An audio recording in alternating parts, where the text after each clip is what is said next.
जय जय प्रभुपाद प्रभुपाद प्रभुपाद जय जय प्रभुपाद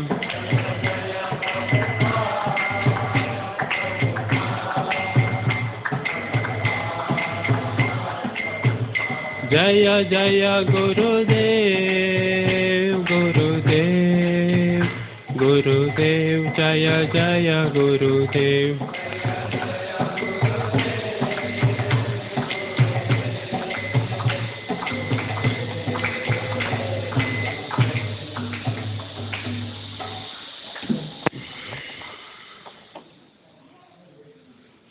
ओम नमो भगवते वासुदेवाय ओम नमो भगवते वासुदेवाय ओम नमो भगवते वासुदेवाय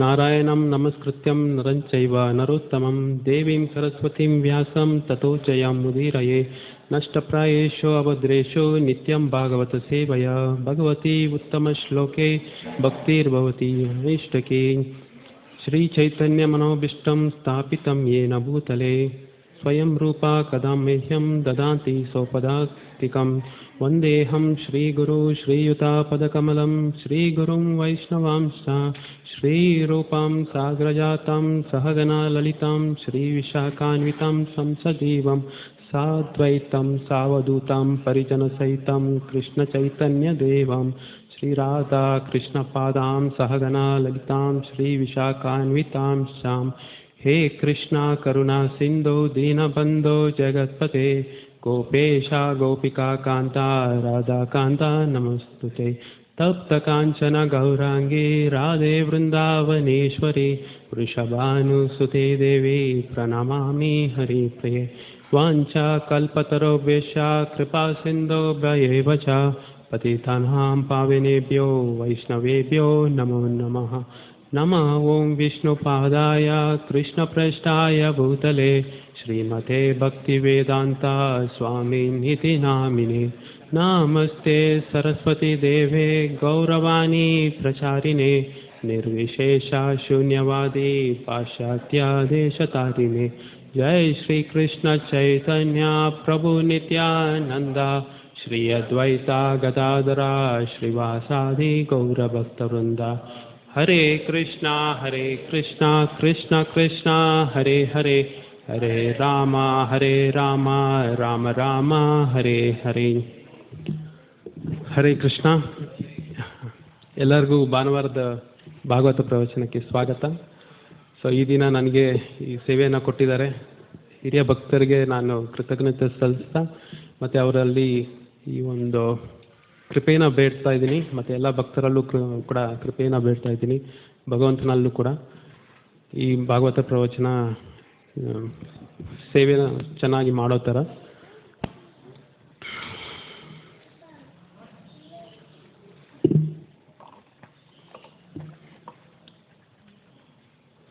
ಸೊ ಈ ದಿನ ಭಾಗವತಂ 1ನೇ ಅಧ್ಯಾಯ 1ನೇ ಸ್ಕಂದ 13ನೇ ಅಧ್ಯಾಯ 47ನೇ ಶ್ಲೋಕ ಮತ್ತು 48ನೇ ಶ್ಲೋಕದ ಬಗ್ಗೆ ನಾವು ತಿಳುವಳಿಕೆಯನ್ನು ಪಡೀತಾ ಇದ್ದೀವಿ.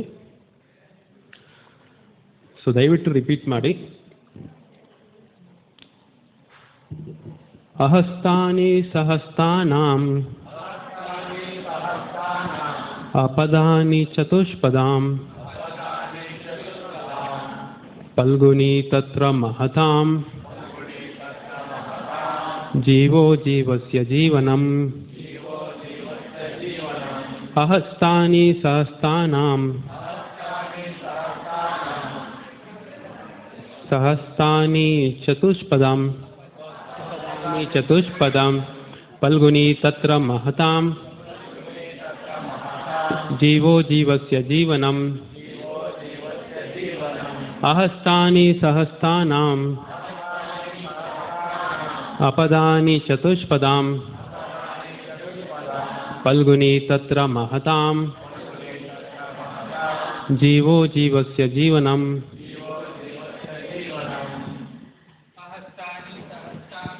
अहस्तानि सहस्तानां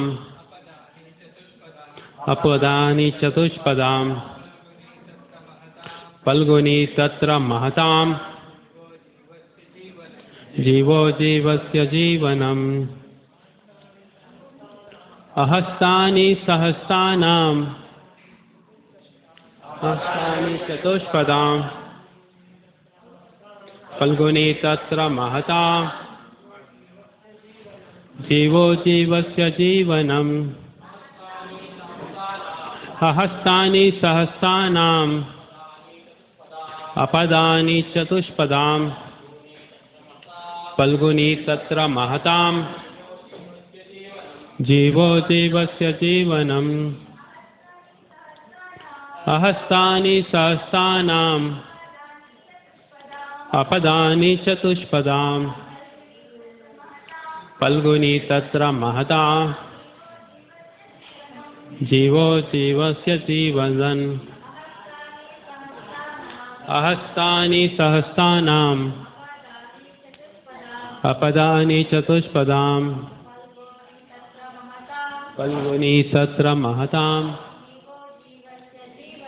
ಜೀವೋ ಜೀವಸ್ಯ ಜೀವನಂ ತಾನಿ ಸಹಸ್ತಾನಾಂ ಅಪದಾನಿ ಚತುಷ್ಪದಾಂ ಫಲ್ಗುನಿ ತತ್ರ ಮಹತಾಂ ಶಿವೋ ಹಿವಸ್ಯ ಜೀವನಂ ಅಹಸ್ತಾನಿ ಸಹಸ್ತಾನಾಂ ಅಪದಾನಿ ಚತುಷ್ಪದಾಂ ಫಲ್ಗುನಿ ತತ್ರ ಮಹತಾಂ ಜೀವೋ ಜೀವಸ್ಯ ಜೀವನಂ. ಪದ ಅರ್ಥ. ಅಹಸ್ತಾನಿ ಕೈಗಳಿಲ್ಲದವರು, ಸಹಸ್ತಾನಾಂ ಕೈಗಳನ್ನು ಹೊಂದಿದವರಿಗೆ, ಅಪದಾನಿ ಕಾಲುಗಳು ಇಲ್ಲದವರು, ಚತುಷ್ಪದ 4 ಕಾಲುಗಳುಳ್ಳವರಿಗೆ, ಫಲ್ಗುನಿ ದುರ್ಬಲರು, ತತ್ರ ಅಲ್ಲಿ, ಮಹತಾಂ ಶಕ್ತಿಶಾಲಿಗಳಿಗೆ, ಜೀವಃ ಜೀವಿಯು, ಜೀವಸ್ಯ ಜೀವಿಯ, ಜೀವನಂ ಜೀವನಾಧಾರವು. ಅನುವಾದ ದಯವಿಟ್ಟು ರಿಪೀಟ್ ಮಾಡಿ. ಕೈಗಳಿಲ್ಲದವರು ಕೈಗಳಿರುವವರ ಬೇಟೆಯಾಗುತ್ತಾರೆ. ಪಾದಗಳಿಲ್ಲದವು ಚತುಷ್ಪದಿಗಳ ಬೇಟೆಯಾಗುತ್ತದೆ. ದುರ್ಬಲರು ಸಬಲರ ಜೀವನಾಧಾರವಾಗುತ್ತಾರೆ. ಒಂದು ಜೀವ ಇನ್ನೊಂದರ ಆಹಾರವಾಗಿರುವುದೇ ಸಾಮಾನ್ಯ ನಿಯಮವಾಗಿದೆ. ಭಾವಾರ್ಥ. ಅಸ್ತಿತ್ವದ ಹೋರಾಟದಲ್ಲಿ ಜೀವನಾಧಾರಕ್ಕೆ ಕ್ರಮಬದ್ಧವಾದ ನಿಯಮವು ಪರಮೇಚ್ಛೆಯಿಂದಲೇ ಇದೆ. ಯಾವುದೇ ಮಟ್ಟದ ಯೋಜನೆಯಿಂದಲೂ ಯಾರೂ ಅದರಿಂದ ತಪ್ಪಿಸಿಕೊಳ್ಳಲಾರರು. ಪರಮಪುರುಷನ ಇಚ್ಛೆಗೆ ಎದುರಾಗಿ ಐಹಿಕ ಜಗತ್ತಿಗೆ ಬಂದ ಜೀವಿಗಳು ಮಾಯಾಶಕ್ತಿ ಎಂದು ಕರೆಯಲಾದ ಅತ್ಯುನ್ನತ ಶಕ್ತಿಯ ನಿಯಂತ್ರಣಗೊಳಗಾಗುತ್ತದೆ. ಮಾಯಾಶಕ್ತಿ ಭಗವಂತನ ನಿಯೋಗಿಯಾಗಿ ನಿಯೋಜಿತವಾಗಿದೆ. ತ್ರಿವಿಧ ಕ್ಲೇಶಗಳಿಂದ ಬದ್ಧಾತ್ಮರನ್ನು ಚಿವುಟಿ ಹಿಂಸಿಸುವುದೇ ಈ ದೈವಿ ಮಾಯೆಯ ಉದ್ದೇಶವಾಗಿದೆ. ಆ ದುಃಖಗಳಲ್ಲಿ ಒಂದನ್ನು ಈ ಶ್ಲೋಕದಲ್ಲಿ ಹೀಗೆಂದು ವಿವರಿಸಲಾಗಿದೆ. ದುರ್ಬಲರು ಸಬಲರ ಜೀವನಾಧಾರವಾಗಿರುವುದು. ಬಲಿಷ್ಠರ ದಾಳಿಯಿಂದ ತಮ್ಮನ್ನು ರಕ್ಷಿಸಿಕೊಳ್ಳಲು ಯಾರಲ್ಲೂ ಸಾಕಷ್ಟು ಬಲ ಇರುವುದಿಲ್ಲ. ಭಗವಂತನ ಸಂಕಲ್ಪದಿಂದ ದುರ್ಬಲರು, ಸಬಲರು, ಅತಿ ಸಬಲರು ಎಂದು ಕ್ರಮಬದ್ಧವಾದ ವಿಭಾಗಗಳಿವೆ. ಹುಲಿಯೊಂದು ದುರ್ಬಲ ಪ್ರಾಣಿಯನ್ನು, ಮನುಷ್ಯನನ್ನು ತಿಂದರೆ ಅಲ್ಲಿ ಶೋಕಿಸಬೇಕಾದದ್ದೇನಿಲ್ಲ. ಏಕೆಂದರೆ ಅದು ಸರ್ವಶ್ರೇಷ್ಠ ಭಗವಂತನ ನಿಯಮವಾಗಿದೆ. ಮನುಷ್ಯ ಜೀವಿಯು ಇನ್ನೊಂದು ಜೀವಿಯನ್ನು ಜೀವನ ಆಧಾರವಾಗಿಸಿಕೊಳ್ಳಬೇಕೆಂಬ ನಿಯಮವಿದ್ದರೂ ಅಲ್ಲಿ ಉತ್ತಮ ಅರಿವಿನ ನಿಯಮ ಕೂಡ ಇದೆ. ಧರ್ಮಗ್ರಂಥಗಳ ನಿಯಮಗಳನ್ನು ಪಾಲಿಸುವುದೇ ಮನುಷ್ಯ ಜೀವಿಯ ಉದ್ದೇಶವಾಗಿದೆ. ಇದು ಪ್ರಾಣಿಗಳಿಗೆ ಸಾಧ್ಯವಿಲ್ಲ. ಮನುಷ್ಯ ಜೀವಿ ಇರುವುದೇ ಆತ್ಮ ಸಾಕ್ಷಾತ್ಕಾರಕ್ಕಾಗಿ. ಆ ಉದ್ದೇಶಕ್ಕಾಗಿ ಭಗವಂತನಿಂದ ಮೊದಲು ಅರ್ಪಿಸಿದ ಏನನ್ನೂ ಆತ ತಿನ್ನುವುದಿಲ್ಲ. ತರಕಾರಿ, ಹಣ್ಣು, ಪತ್ರೆ ಧಾನ್ಯಗಳಿಂದ ಸಿದ್ಧಪಡಿಸಿದ ಎಲ್ಲ ಬಗೆಯ ಆಹಾರಗಳನ್ನು ಭಗವಂತನು ತಾನು ಭಕ್ತಿಯಿಂದ ಸ್ವೀಕರಿಸುತ್ತಾನೆ. ಹಣ್ಣು, ಪತ್ರೆ, ಹಾಲುಗಳನ್ನು ವಿಭಿನ್ನ ಬಗೆಗಳಲ್ಲಿ ಭಗವಂತನಿಗೆ ಅರ್ಪಿಸಬಹುದು. ಭಗವಂತನಿಗೆ ಅಡಿಗೆಯನ್ನು ನೈವೇದ್ಯ ಮಾಡಿದ ಬಳಿಕ ಭಕ್ತನು ಪ್ರಸಾದದ ಪಾಲನ್ನು ಸ್ವೀಕರಿಸುತ್ತಾನೆ. ಆದ್ದರಿಂದ ಅಸ್ತಿತ್ವದ ಹೋರಾಟದ ಬಳಲಿಕೆಗಳೆಲ್ಲ ಕ್ರಮೇಣ ಉಪಶಮನಗೊಳ್ಳುತ್ತದೆ. ಭಗವದ್ಗೀತೆ 9ನೇ ಅಧ್ಯಾಯ 26ನೇ ಶ್ಲೋಕದಲ್ಲಿ ಇದನ್ನು ದೃಢೀಕರಿಸಿದೆ. ಪ್ರಾಣಿಗಳನ್ನು ತಿನ್ನುವ ಅಭ್ಯಾಸ ಉಳ್ಳವರು ಕೂಡ ಈ ಅಡಿಗೆಯನ್ನು ಸಮರ್ಪಿಸಬಹುದು. ಆದರೆ ಅದು ನೇರವಾಗಿ ಭಗವಂತನಿಗಲ್ಲ, ಭಗವಂತನ ನಿಯೋಗಿಗೆ. ಕೆಲವು ಧಾರ್ಮಿಕ ಸಂಸ್ಕಾರದ ನಿಯಮಾಡಿಯಲ್ಲಿ ಅರ್ಪಿತವಾಗಬೇಕು. ಪ್ರಾಣಿ ಭಕ್ಷಕನನ್ನು ಪ್ರೋತ್ಸಾಹಿಸುವುದು ಧರ್ಮಗ್ರಂಥಗಳ ಕಟ್ಟಳೆಗಳ ಉದ್ದೇಶವಲ್ಲ, ಬದಲಾಗಿ ನಿಯಂತ್ರಿತ ನಿಯಮಗಳಿಂದ ಅದನ್ನು ಮಿತಗೊಳಿಸುವುದೇ ಆಗಿದೆ. ಸೊ ಜೀವಿಯು ಇತರ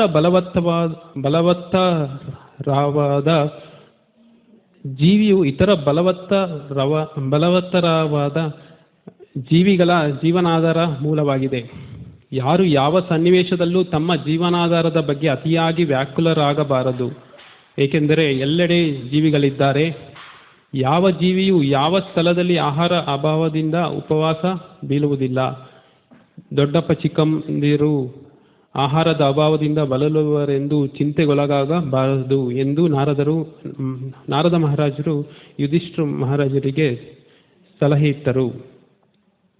ಕಾಡಿನಲ್ಲಿ ದೊರೆಯುವ ಸಸ್ಯಾಹಾರವನ್ನೇ ಸರ್ವಶ್ರೇಷ್ಠ ಭಗವಂತನ ಪ್ರಸಾದವೆಂದು ಸ್ವೀಕರಿಸಿ ಅವರು ಬದುಕಬಲ್ಲರು. ತನ್ಮೂಲಕ ಮುಕ್ತಿಪಥವನ್ನು ಹರಿಯುವರು. ಬಲವತ್ತವಾದ್ದರಿಂದ ದುರ್ಬಲ ಜೀವಿಗಳ ಶೋಷಣೆಯು ಅಸ್ತಿತ್ವದ ಸಹಜ ನಿಯಮವಾಗಿದೆ. ಜೀವಿಗಳ ವಿಭಿನ್ನ ರಾಜ್ಯಗಳಲ್ಲಿ ದುರ್ಬಲರನ್ನು ಕಬಲಿಸುವ ಪ್ರಯತ್ನ ಯಾವಾಗಲೂ ಇದೆ. ಐಕ್ಯ ನಿಯಮಗಳ ಅಡಿಯಲ್ಲಿ ಕೃತಕ ಮಾರ್ಗದಿಂದ ಈ ಪ್ರವೃತ್ತಿಯನ್ನು ತಡೆಯುವ ಸಾಧ್ಯತೆ ಇಲ್ಲ. ಆಧ್ಯಾತ್ಮಿಕ ನಿಯಮಗಳ ಅಭ್ಯಾಸದಿಂದ ಮನುಷ್ಯ ಜೀವಿಗೆ ಉಂಟಾಗುವ ಆಧ್ಯಾತ್ಮಿಕ ಪ್ರಜ್ಞೆಯ ಜಾಗೃತಿಯಿಂದ ಮಾತ್ರ ಇದನ್ನು ತಡೆಯಬಹುದು. ಈ ಆಧ್ಯಾತ್ಮಿಕ ನಿಯಂತ್ರಣ ತತ್ವಗಳು ಒಂದು ಕಡೆ ದುರ್ಬಲ ಪ್ರಾಣಿಯ ವಧೆಯನ್ನು ಮಾಡುತ್ತಲೇ ಇನ್ನೊಂದು ಕಡೆ ಇತರರೊಡನೆ ಶಾಂತಿಯುತ ಸಹಬಾಳ್ವೆಯನ್ನು ಉದ್ದೇಶಿಸುವುದಕ್ಕೆ ಅವಕಾಶ ಕೊಡುವುದಿಲ್ಲ. ಮನುಷ್ಯನು ಪ್ರಾಣಿಗಳಿಗೆ ಶಾಂತಿಯುತ ಸಹಬಾಳ್ವೆ ನಡೆಸಲು ಅನುವು ಮಾಡಿಕೊಡದಿದ್ದರೆ ಅವನು ಮನುಷ್ಯನ ಸಮಾಜದಲ್ಲಿ ಶಾಂತಿಯುತ ಜೀವನವನ್ನು ಹೇಗೆ ತಾನೇ ನಿರೀಕ್ಷಿಸಲು ಸಾಧ್ಯ? ಆದ್ದರಿಂದ ಕುರುಡು ನಾಯಕರು ಪರಮ ಪುರುಷನನ್ನು ಹರಿಯಬೇಕು. ಆ ಬಳಿಕ ದೇವರ ಸಾಮ್ರಾಜ್ಯವನ್ನು ಕಾರ್ಯರೂಪಕ್ಕೆ ತರಲು ಪ್ರಯತ್ನಿಸಬೇಕು. ಸೊ ಜಗತ್ತಿನ ಜನಸಮೂಹದ ಮನದಲ್ಲಿ ದೈವಪ್ರಜ್ಞೆ ಜಾಗೃತವಾಗದಿದ್ದಲ್ಲಿ ದೇವರ ರಾಜ್ಯ ಅಥವಾ ರಾಮರಾಜ್ಯ ಸಾಧ್ಯವಿಲ್ಲವಾಗಿದೆ. ಹರೇ ಕೃಷ್ಣ.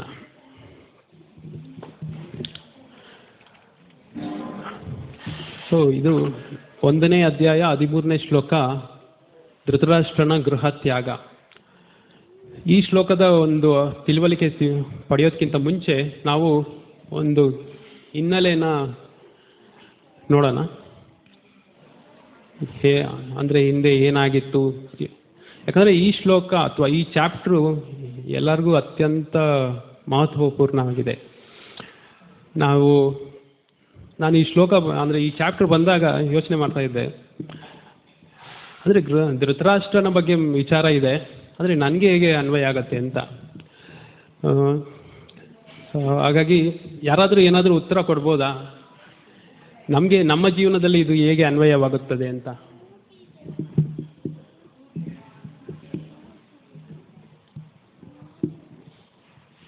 ನಮಗೇನಾದರೂ ಈ ಚಾಪ್ಟ್ರಿಂದ ಲಾಭ ಸಿಗತ್ತಾ ಅಥವಾ ಅನ್ವಯ ಆಗತ್ತಾ ಅಂತ ಯಾರಾದರೂ?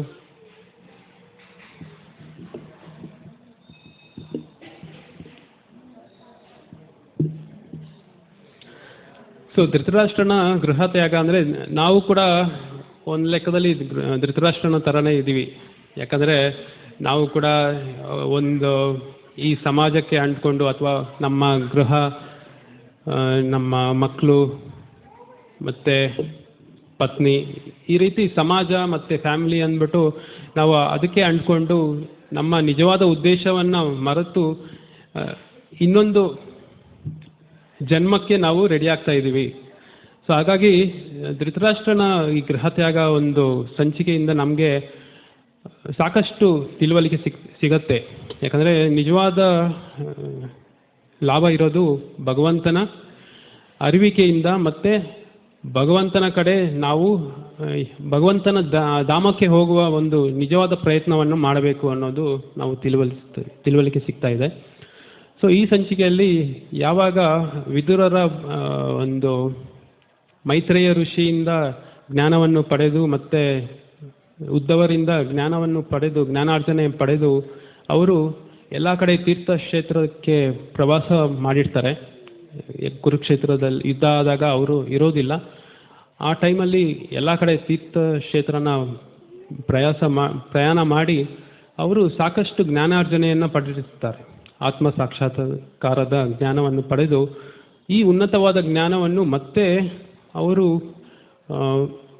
ಪಾಂಡವರಿಗೂ ಮತ್ತು ಈ ಧೃತರಾಷ್ಟ್ರ, ಮುಖ್ಯವಾಗಿ ಧೃತರಾಷ್ಟ್ರರಿಗೆ ಕೊಡಬೇಕು ಅನ್ನೋ ಉದ್ದೇಶದಿಂದ ವಾಪಸ್ ಬಂದಿರ್ತಾರೆ. ಸೊ ಧೃತರಾಷ್ಟ್ರ ಯಾವಾಗ ವಾಪಸ್ ಬರ್ತಾರೆ ಅವಾಗ ಧರ್ಮರಾಯಿಗೆ ತುಂಬ ಖುಷಿಯಾಗತ್ತೆ.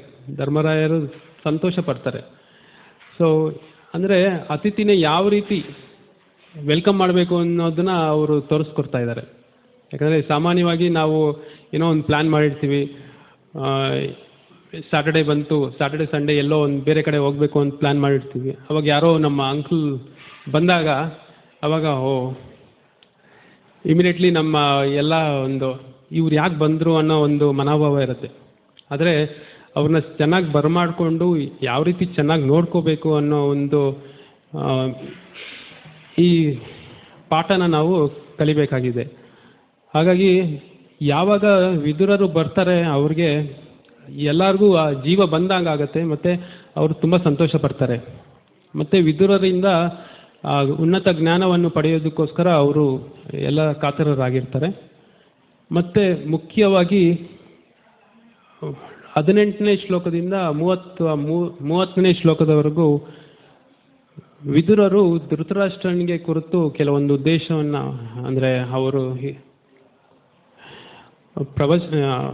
ಅವರ ಒಂದು ಇನ್ಸ್ಟ್ರಕ್ಷನ್ಸ್ ಕೊಡ್ತಾರೆ. ಯಾಕಂದರೆ ನೀನು ಈ ರೀತಿ ಯುದ್ಧ ಆದರೂ ಕೂಡ ನೀನು ಈ ಪಾಂಡವರು ನಿಮ್ಮ ಮಕ್ಕಳನ್ನು ಕೊಂದರೂ ಕೂಡ ನೀನು ಭೀಷ್ಮ ಹಾಕಿರೋ ತುತ್ತು ಅನ್ನನ ತಿಂದ್ಬಿಟ್ಟು ನಾಯಿ ಥರ ಇದೆಯಾ ಅಂತ ಒಂದು ಕಟುವಾಗಿ ಖಂಡಿಸ್ತಾರೆ. ಅವಾಗ ಇದರಿಂದ ಅವರಲ್ಲಿ ಆತ್ಮಾನ್ವೇಷಣೆ ಅಥವಾ ಆತ್ಮಾವಲೋಕನ ಜಾಗೃತವಾಗಿ ಧೃತರಾಷ್ಟ್ರ ಏನು ಮಾಡ್ತಾರೆ, 30ನೇ ಶ್ಲೋಕದಿಂದ ಅವರು ಗೃಹ ತ್ಯಾಗ ಮಾಡ್ತಾರೆ. ಸೊ ಧೃತರಾಷ್ಟ್ರ, ವಿದುರ, ಆಮೇಲೆ ಕುಂತಿ, ಗಾಂಧಾರಿ, ಸೊ ಇವರೆಲ್ಲ ಗೃಹ ತ್ಯಾಗ ಮಾಡಿ ಕಾಡಿಗೆ ಹೋಗ್ತಾರೆ. ಅವಾಗ ಯುಧಿಷ್ಠಿರು ಯಾವಾಗಲೂ ಅವ್ರದ್ದು ದಿನಚರಿ ಯಾವ ರೀತಿ ಇರುತ್ತೆ ಅಂದರೆ, ಅವರು ಸಾಮಾನ್ಯವಾಗಿ ಭಗವಂತನ ಎಲ್ಲ ಪೂಜೆ ಕೈಂಕರ್ಯವನ್ನು ಮುಗಿಸಿ ದೊಡ್ಡಪ್ಪ ದೊಡ್ಡಮ್ಮ ಅವರ ಹತ್ರ ಆಶೀರ್ವಾದ ತಗೊಳ್ಳೋಕ್ಕೆ ಬರ್ತಾ ಇರ್ತಾರೆ. ಆವಾಗ ಅವರನ್ನು ಆ ಗ್ರಹದಲ್ಲಿ ನೋಡದೇ ಇದ್ದಾಗ ಅವರಿಗೆ ತುಂಬ ದುಃಖಸ್ಥರಾಗಿರ್ತಾರೆ. ಅವರು ಏನು ಮಾಡೋದನ್ನು ಗೊತ್ತಾಗಲ್ಲ. ಯಾಕಂದರೆ ಒಂದು ವಿಶೇಷ ಗುಣ ಇದೆ, ಧರ್ಮರಾಯರಿಗೆ ವಿಶೇಷ ಗುಣ ಇದೆ. ಏನೇ ತಪ್ಪಾದರೂ ಕೂಡ ನನ್ನಿಂದನೇ ಆಗತ್ತೆ ಅನ್ನೋ ಒಂದು ಗುಣ ಇರುತ್ತೆ. ಸೊ ಇಂದಿನ ಇದರಲ್ಲೂ ಕೂಡ ಅಷ್ಟೇ, ಯಾವಾಗ ಯುದ್ಧ ನಡೀತು ಮತ್ತು ಎಲ್ಲ ಇಷ್ಟೊಂದು ಜೀವನ ಅಂದರೆ ಈ ಜೀವರಾಶಿಯ ಹತ್ಯೆ ಆಗತ್ತೆ, ಆವಾಗ ಅವರು ಎಲ್ಲದಕ್ಕೂ ನಾನೇ ಕಾರಣ ಅಂತ ಅವ್ರು ತಿಳ್ಕೊಂಡಿರ್ತಾರೆ. ಆಗ ಭೀಷ್ಮಾಚಾರ್ಯರು ಬಂದು ಅವರಿಗೆ ಸಮಾಧಾನ ಪಡಿಸಿರ್ತಾರೆ. ಸೊ ಅದೇ ರೀತಿ ಇಲ್ಲಿ ಆ ಸಮಯದಲ್ಲಿ ಯಾವಾಗ ಅವರು ಸಂಜಯನ್ನ ಕೇಳ್ತಾರೆ, ಆವಾಗ ಅದೇ ಸಮಯದಲ್ಲಿ ನಾರದ ಮಹರ್ಷಿ ಪ್ರಕಟವಾಗ್ತಾರೆ. ನಾರದ ಮಹರ್ಷಿ ಅವರು ಬಂದು ಅವರಿಗೆ ಸಮಾಧಾನ ಮಾಡಿಸ್ತಾರೆ. ಯಾಕಂದರೆ ಇಲ್ಲಿ ಎಲ್ಲವೂ ಕೂಡ ಕಾಲ, ಕರ್ಮ ಮತ್ತು ತ್ರಿಗುಣಗಳ ಅದಿಯಲ್ಲಿ ನಡೀತಾ ಇದೆ. ಕಾಲವೆಂಬ ಸರ್ಪವು ಎಲ್ಲರನ್ನೂ ಹಾಗೆ ಕಬಳಿಸಿ ಇಟ್ಟಿದೆ. ಹಾಗಾಗಿ ಯಾರೂ ಕೂಡ ಇದರಿಂದ ಹೊರಗಡೆ ಬರೋಕ್ಕೆ ಸಾಧ್ಯನೇ ಇಲ್ಲ ಅನ್ನೋ ವಿಚಾರನ ತಿಳಿಸ್ತಾರೆ. ಅದಾದ ನಂತರ ಈ ಒಂದು ಮುಖ್ಯವಾದ ಶ್ಲೋಕ, ಯಾಕಂದರೆ ಇದು ಸಾಕಷ್ಟು ಬಾರಿ ಪ್ರಭುಪಾದರು ಕೂಡ ಇದರ ಬಗ್ಗೆ ಬೇರೆ ಪ್ರವಚನದಲ್ಲೂ ಕೂಡ ಇದರ ಉಲ್ಲೇಖ ಮಾಡಿದ್ದಾರೆ.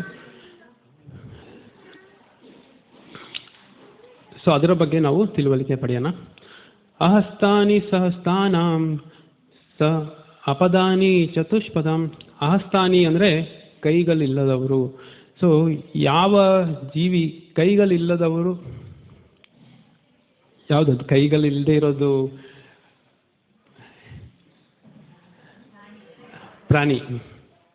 ಪ್ರಾಣಿಗಳಿಗೆ 4 ಕಾಲಿರುತ್ತೆ, ಕೈಗಳಿರೋದಿಲ್ಲ. ಅದು ಪ್ರಾಣಿಗಳು ಕೈಗಳಿರುವವರ ಆಹಾರ ಅಂತ ಕೊಟ್ಟಿದ್ದಾರೆ. ಅಥವಾ ಅದು ಅಂದರೆ ಈ ಪ್ರಾಣಿ ಭಕ್ಷಕ ಪ್ರಾಣಿಗಳಿಗೆ ಆಹಾರ ಅಂತ ಕೊಟ್ಟಿದ್ದಾರೆ. ಇನ್ನೊಂದು ಕಾಲುಗಳಿರುವವರ ಆಹಾರ. ಕಾಲುಗಳಿಲ್ಲದವರು ಅಂದರೆ ಹುಳ ಉಪ್ಪಟ ಅಥವಾ ಗಿಡ ಮರಗಳು. ಗಿಡ ಮರನ ಕಾಲುಗಳಿರುವು ಅಂದರೆ ಈ ಸಸ್ಯಾಹಾರಿ ಪ್ರಾಣಿ ಅದನ್ನು ಸೇವಿಸ್ತದೆ. ಸೊ ಹೀಗಾಗಿ ಫಲ್ಗುನಿ ತತ್ವ ಮಹತಾ ಜೀವೋ ಜೀವಸ್ಯ ಜೀವನಂ. ಈ ಒಂದು ಆಹಾರ ಅಂದರೆ ಒಂದು ದುರ್ಬಲರು ಸಬಲರಿಗೆ ಆಹಾರವಾಗೋದು ಇದು ಸಾಮಾನ್ಯ ಅನ್ನೋ ಒಂದು ವಿಚಾರ ಕೊಡ್ತಾ ಇದ್ದಾರೆ. ಸೊ ಇದೇ ರೀತಿ ನಾವು ಡಾರ್ವಿನ್ಸ್ ಥಿಯರಿಯನ್ನು ಕೂಡ ಇದರಲ್ಲಿ ಸ್ವಲ್ಪ ರಿಲೇಟ್ ಮಾಡ್ಕೋಬಹುದು. ಸೊ ಡಾರ್ವಿನ್ಸ್ ಥಿಯರಿಯಲ್ಲಿ ಯಾವ ರೀತಿ ಅಂದರೆ ಅವ್ರೇನಂತಾರೆ, ಸರ್ವೈವಲ್ ಆಫ್ ದ ಫಿಟ್ಟೆಸ್ಟ್. ಅತ್ಯಂತ ಶಕ್ತಿಶಾಲಿ ವ್ಯಕ್ತಿ ಮಾತ್ರ ಬದುಕೋಕ್ಕೆ ಸಾಧ್ಯ. ಸೊ ಅದೇ ವಿಚಾರ ಕೂಡ ಇಲ್ಲೂ ಇದೆ. ಅಂದರೆ ಎವಲ್ಯೂಷನ್ ಥಿಯರಿ ಅದನ್ನು ಒಪ್ಕೊಳ್ಳೋಕ್ಕಾಗಲ್ಲ. ಯಾಕಂದರೆ ಎಲ್ಲ ಜೀವಿಗಳು ಒಂದೇ ರೀತಿಯಲ್ಲಿ ಒಂದೇ ಸಮಯದಲ್ಲಿ ಇದ್ದಾರೆ ಅನ್ನೋದನ್ನ ಅರ್ಥ ಮಾಡ್ಕೋಬೋದು. ಆದರೆ ಒಂದು ಬಲಿಷ್ಠವಾದ ಜೀವಿ ಇನ್ನೊಂದು ದುರ್ಬಲವಾದ ಪ್ರಾಣಿಯನ್ನು ಆಹಾರವಾಗಿ ಸ್ವೀಕರಣೆ ಮಾಡುತ್ತೆ. ಯಾಕಂದರೆ ಇವಾಗ ಒಂದು ಹಲ್ಲಿ ಇರ್ಬೋದು, ಅದನ್ನು ಒಂದು ಚಿಕ್ಕ ಇರುವೆ ಏನಾದರೂ ಅಥವಾ ಕೀಟ ಏನಾದರೂ ಸಿಕ್ತು ಅಂದರೆ ಅದು ಇಮಿಡಿಯೇಟ್ಲಿ ಅಟ್ಯಾಕ್ ಮಾಡುತ್ತೆ. ಅದೇ ಚಿಕ್ಕ ಮೀನು ದೊಡ್ಡ ಮೀನಿನ ಆಹಾರ ಆಗುತ್ತೆ. ಅದೇ ರೀತಿ ಈ ಒಂದು ಲೈಫ್ ಸೈಕಲ್ ಕ್ರಿಯೇಟ್ ಮಾಡಿದ್ದಾರೆ. ರ್ಯಾಟ್ ಅಂದರೆ ಇಲಿ ಬಂದ್ಬಿಟ್ಟು ಬೆಕ್ಕಿಗೆ ಆಹಾರ ಆಗುತ್ತೆ. ಅದೇ ಕೀಟ ಬಂದ್ಬಿಟ್ಟು ಈ ಕಪ್ಪೆಗೆ ಆಹಾರ ಆಗಿರುತ್ತೆ, ಕಪ್ಪೆ ಸರ್ಪಕ್ಕೆ ಆಹಾರ ಆಗಿರುತ್ತೆ, ಮತ್ತು ಸರ್ಪ ಬಂದ್ಬಿಟ್ಟು ನವಿಲು ಅಥವಾ ಬೇರೆ ಹಕ್ಕಿಗಳಿಗೆ ಆಹಾರ. ಸೊ ಈ ಒಂದು ಜೀವನ ಯಾವ ರೀತಿ ನಿಯಮಗೊಳಿಸಿದ್ದಾರೆ ಅಂದರೆ ಅದನ್ನು ಭಗವಂತನಿಂದನೇ ಆಗಿದೆ, ಅದನ್ನು ಅರ್ಥ ಮಾಡ್ಕೋಬೋದು. ಹಾಗಾಗಿ ಅದರಲ್ಲಿ ಯಾವುದೇ ಒಂದು ತಾರತಮ್ಯ ಇಲ್ಲ.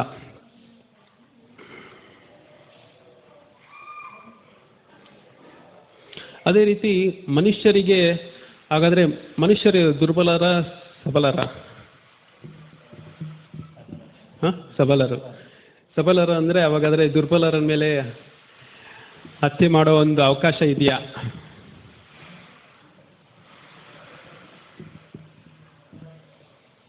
ಸೊ ಅದಕ್ಕೋಸ್ಕರ ಇಲ್ಲಿ ಮೆನ್ಷನ್ ಮಾಡ್ತಾ ಇದ್ದಾರೆ, ಮನುಷ್ಯರು ಸಬಲರು ಅಂದರೆ ಉನ್ನತವಾದ ಅತಿ ಸಬಲರು ಕೂಡ ಆದರೂ ಕೂಡ ಅವರು ಬೇರೆ ಜೀವರಾಶಿ ಮೇಲೆ ಅಂದರೆ ಅವರಿಗೆ ಪಾಪದ ಲೇಪ ಇರುತ್ತೆ. ಸೊ ಅವರು ಬೇರೆ ಜೀವರಾಶಿಗಳಿಗೆ ತೊಂದರೆಯನ್ನು ಕೊಡುವಂತಿಲ್ಲ ಅಂತ ಮೆನ್ಷನ್ ಮಾಡ್ತಾರೆ. ಸೊ ಹಾಗಾಗಿ ಆ ಧರ್ಮ ಗ್ರಂಥದಲ್ಲಿ ಏನು ಮೆನ್ಷನ್ ಮಾಡಿದ್ದಾರೆ ಅದ್ರ ಪ್ರಕಾರ ಫಾಲೋ ಮಾಡಬೇಕು ಅಂತ. ಸೊ ನಾವು ಮನುಷ್ಯನ ಒಂದು ದೇಹ ರಚನೆ ನೋಡಿದ್ರೂ ಕೂಡ ಅದು ಯಾವುದಕ್ಕೆ ಹೋಲಿಕೆ ಆಗ್ತಾ ಇದೆ? ಸಸ್ಯಾಹಾರಿಗ ಅಥವಾ ಪ್ರಾಣಿ ಮಾಂಸಾಹಾರಿಗ? ಸಸ್ಯಾಹಾರಿ. ಹೇಗೆ ಅದು?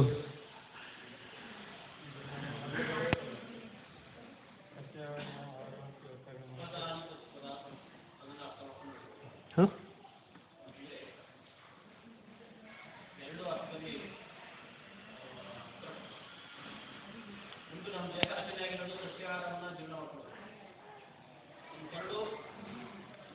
ಉದ್ದ ಇದೆ.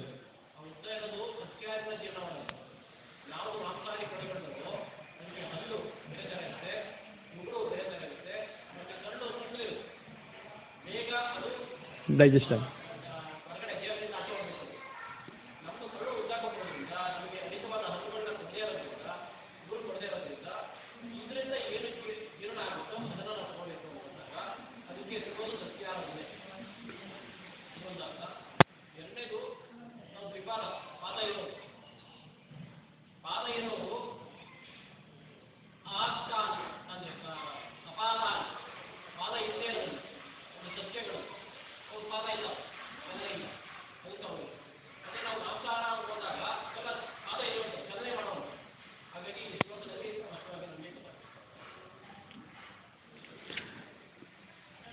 ಹಾಂ ಪ್ರಭು, ಥ್ಯಾಂಕ್ ಯು.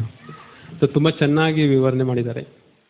ಮನುಷ್ಯರಿಗೆ ಕೋರೆಹಲ್ಲಿ ಯಾವ ರೀತಿ ಇರಲ್ಲ, ಅಂದರೆ ಅದು ಮಾಂಸಾಹಾರಿಗೆ ಮಾತ್ರ ಇರುತ್ತೆ.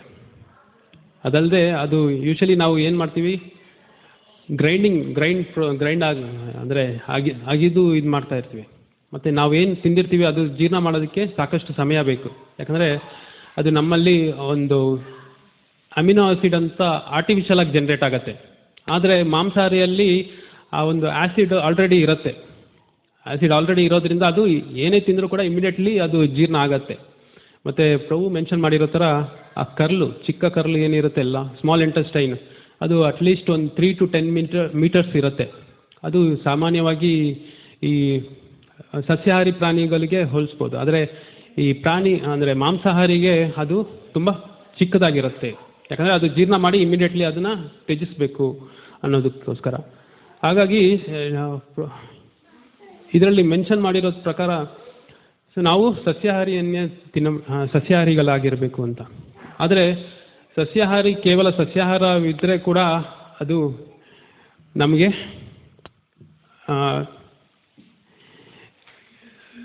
ಎಷ್ಟೋ ಜನ ಸಸ್ಯಾಹಾರಿಗಳಿರ್ತಾರೆ ಮತ್ತು ಅವರು ನಾವು ಸಸ್ಯಾಹಾರಿ ಅಂದ್ಬಿಟ್ಟು ತುಂಬ ಹೆಮ್ಮೆ ಪಡ್ತಾರೆ. ಆದರೆ ಇಲ್ಲಿ ಧರ್ಮಗ್ರಂಥಗಳ ಪ್ರಕಾರ ಅಥವಾ 9ನೇ ಅಧ್ಯಾಯ 26ನೇ ಶ್ಲೋಕದ ಪ್ರಕಾರ ನಾವೇನು ಅರ್ಥ ಮಾಡ್ಕೋಬೋದು, ನಾವು ಏನೇ ಒಂದು ತಿಂದರೂ ಕೂಡ ಅದನ್ನು ಭಗವಂತನಿಗೆ ಸಮರ್ಪಣೆ ಮಾಡಿ ತಿನ್ನಬೇಕು, ಇಲ್ಲಾಂದರೆ ಅದರ ಒಂದು ಪ್ರತಿಕ್ರಿಯೆ ಇರುತ್ತೆ. 3ನೇ ಅಧ್ಯಾಯ 13ನೇ ಶ್ಲೋಕದಲ್ಲಿ ಯಜ್ಞಶಿಷ್ಟೋ ಸಿನೋ ಸಂತು ಭುಂಜಂತೆ ಸರ್ವ ಕಿಲ್ಬಿಷೈ ತೇ ತ್ವಂತ ಗತಾಂ ಪಾಪಂ ಪಚಂತಿ ಆತ್ಮ ಕಾರಣಾತ್.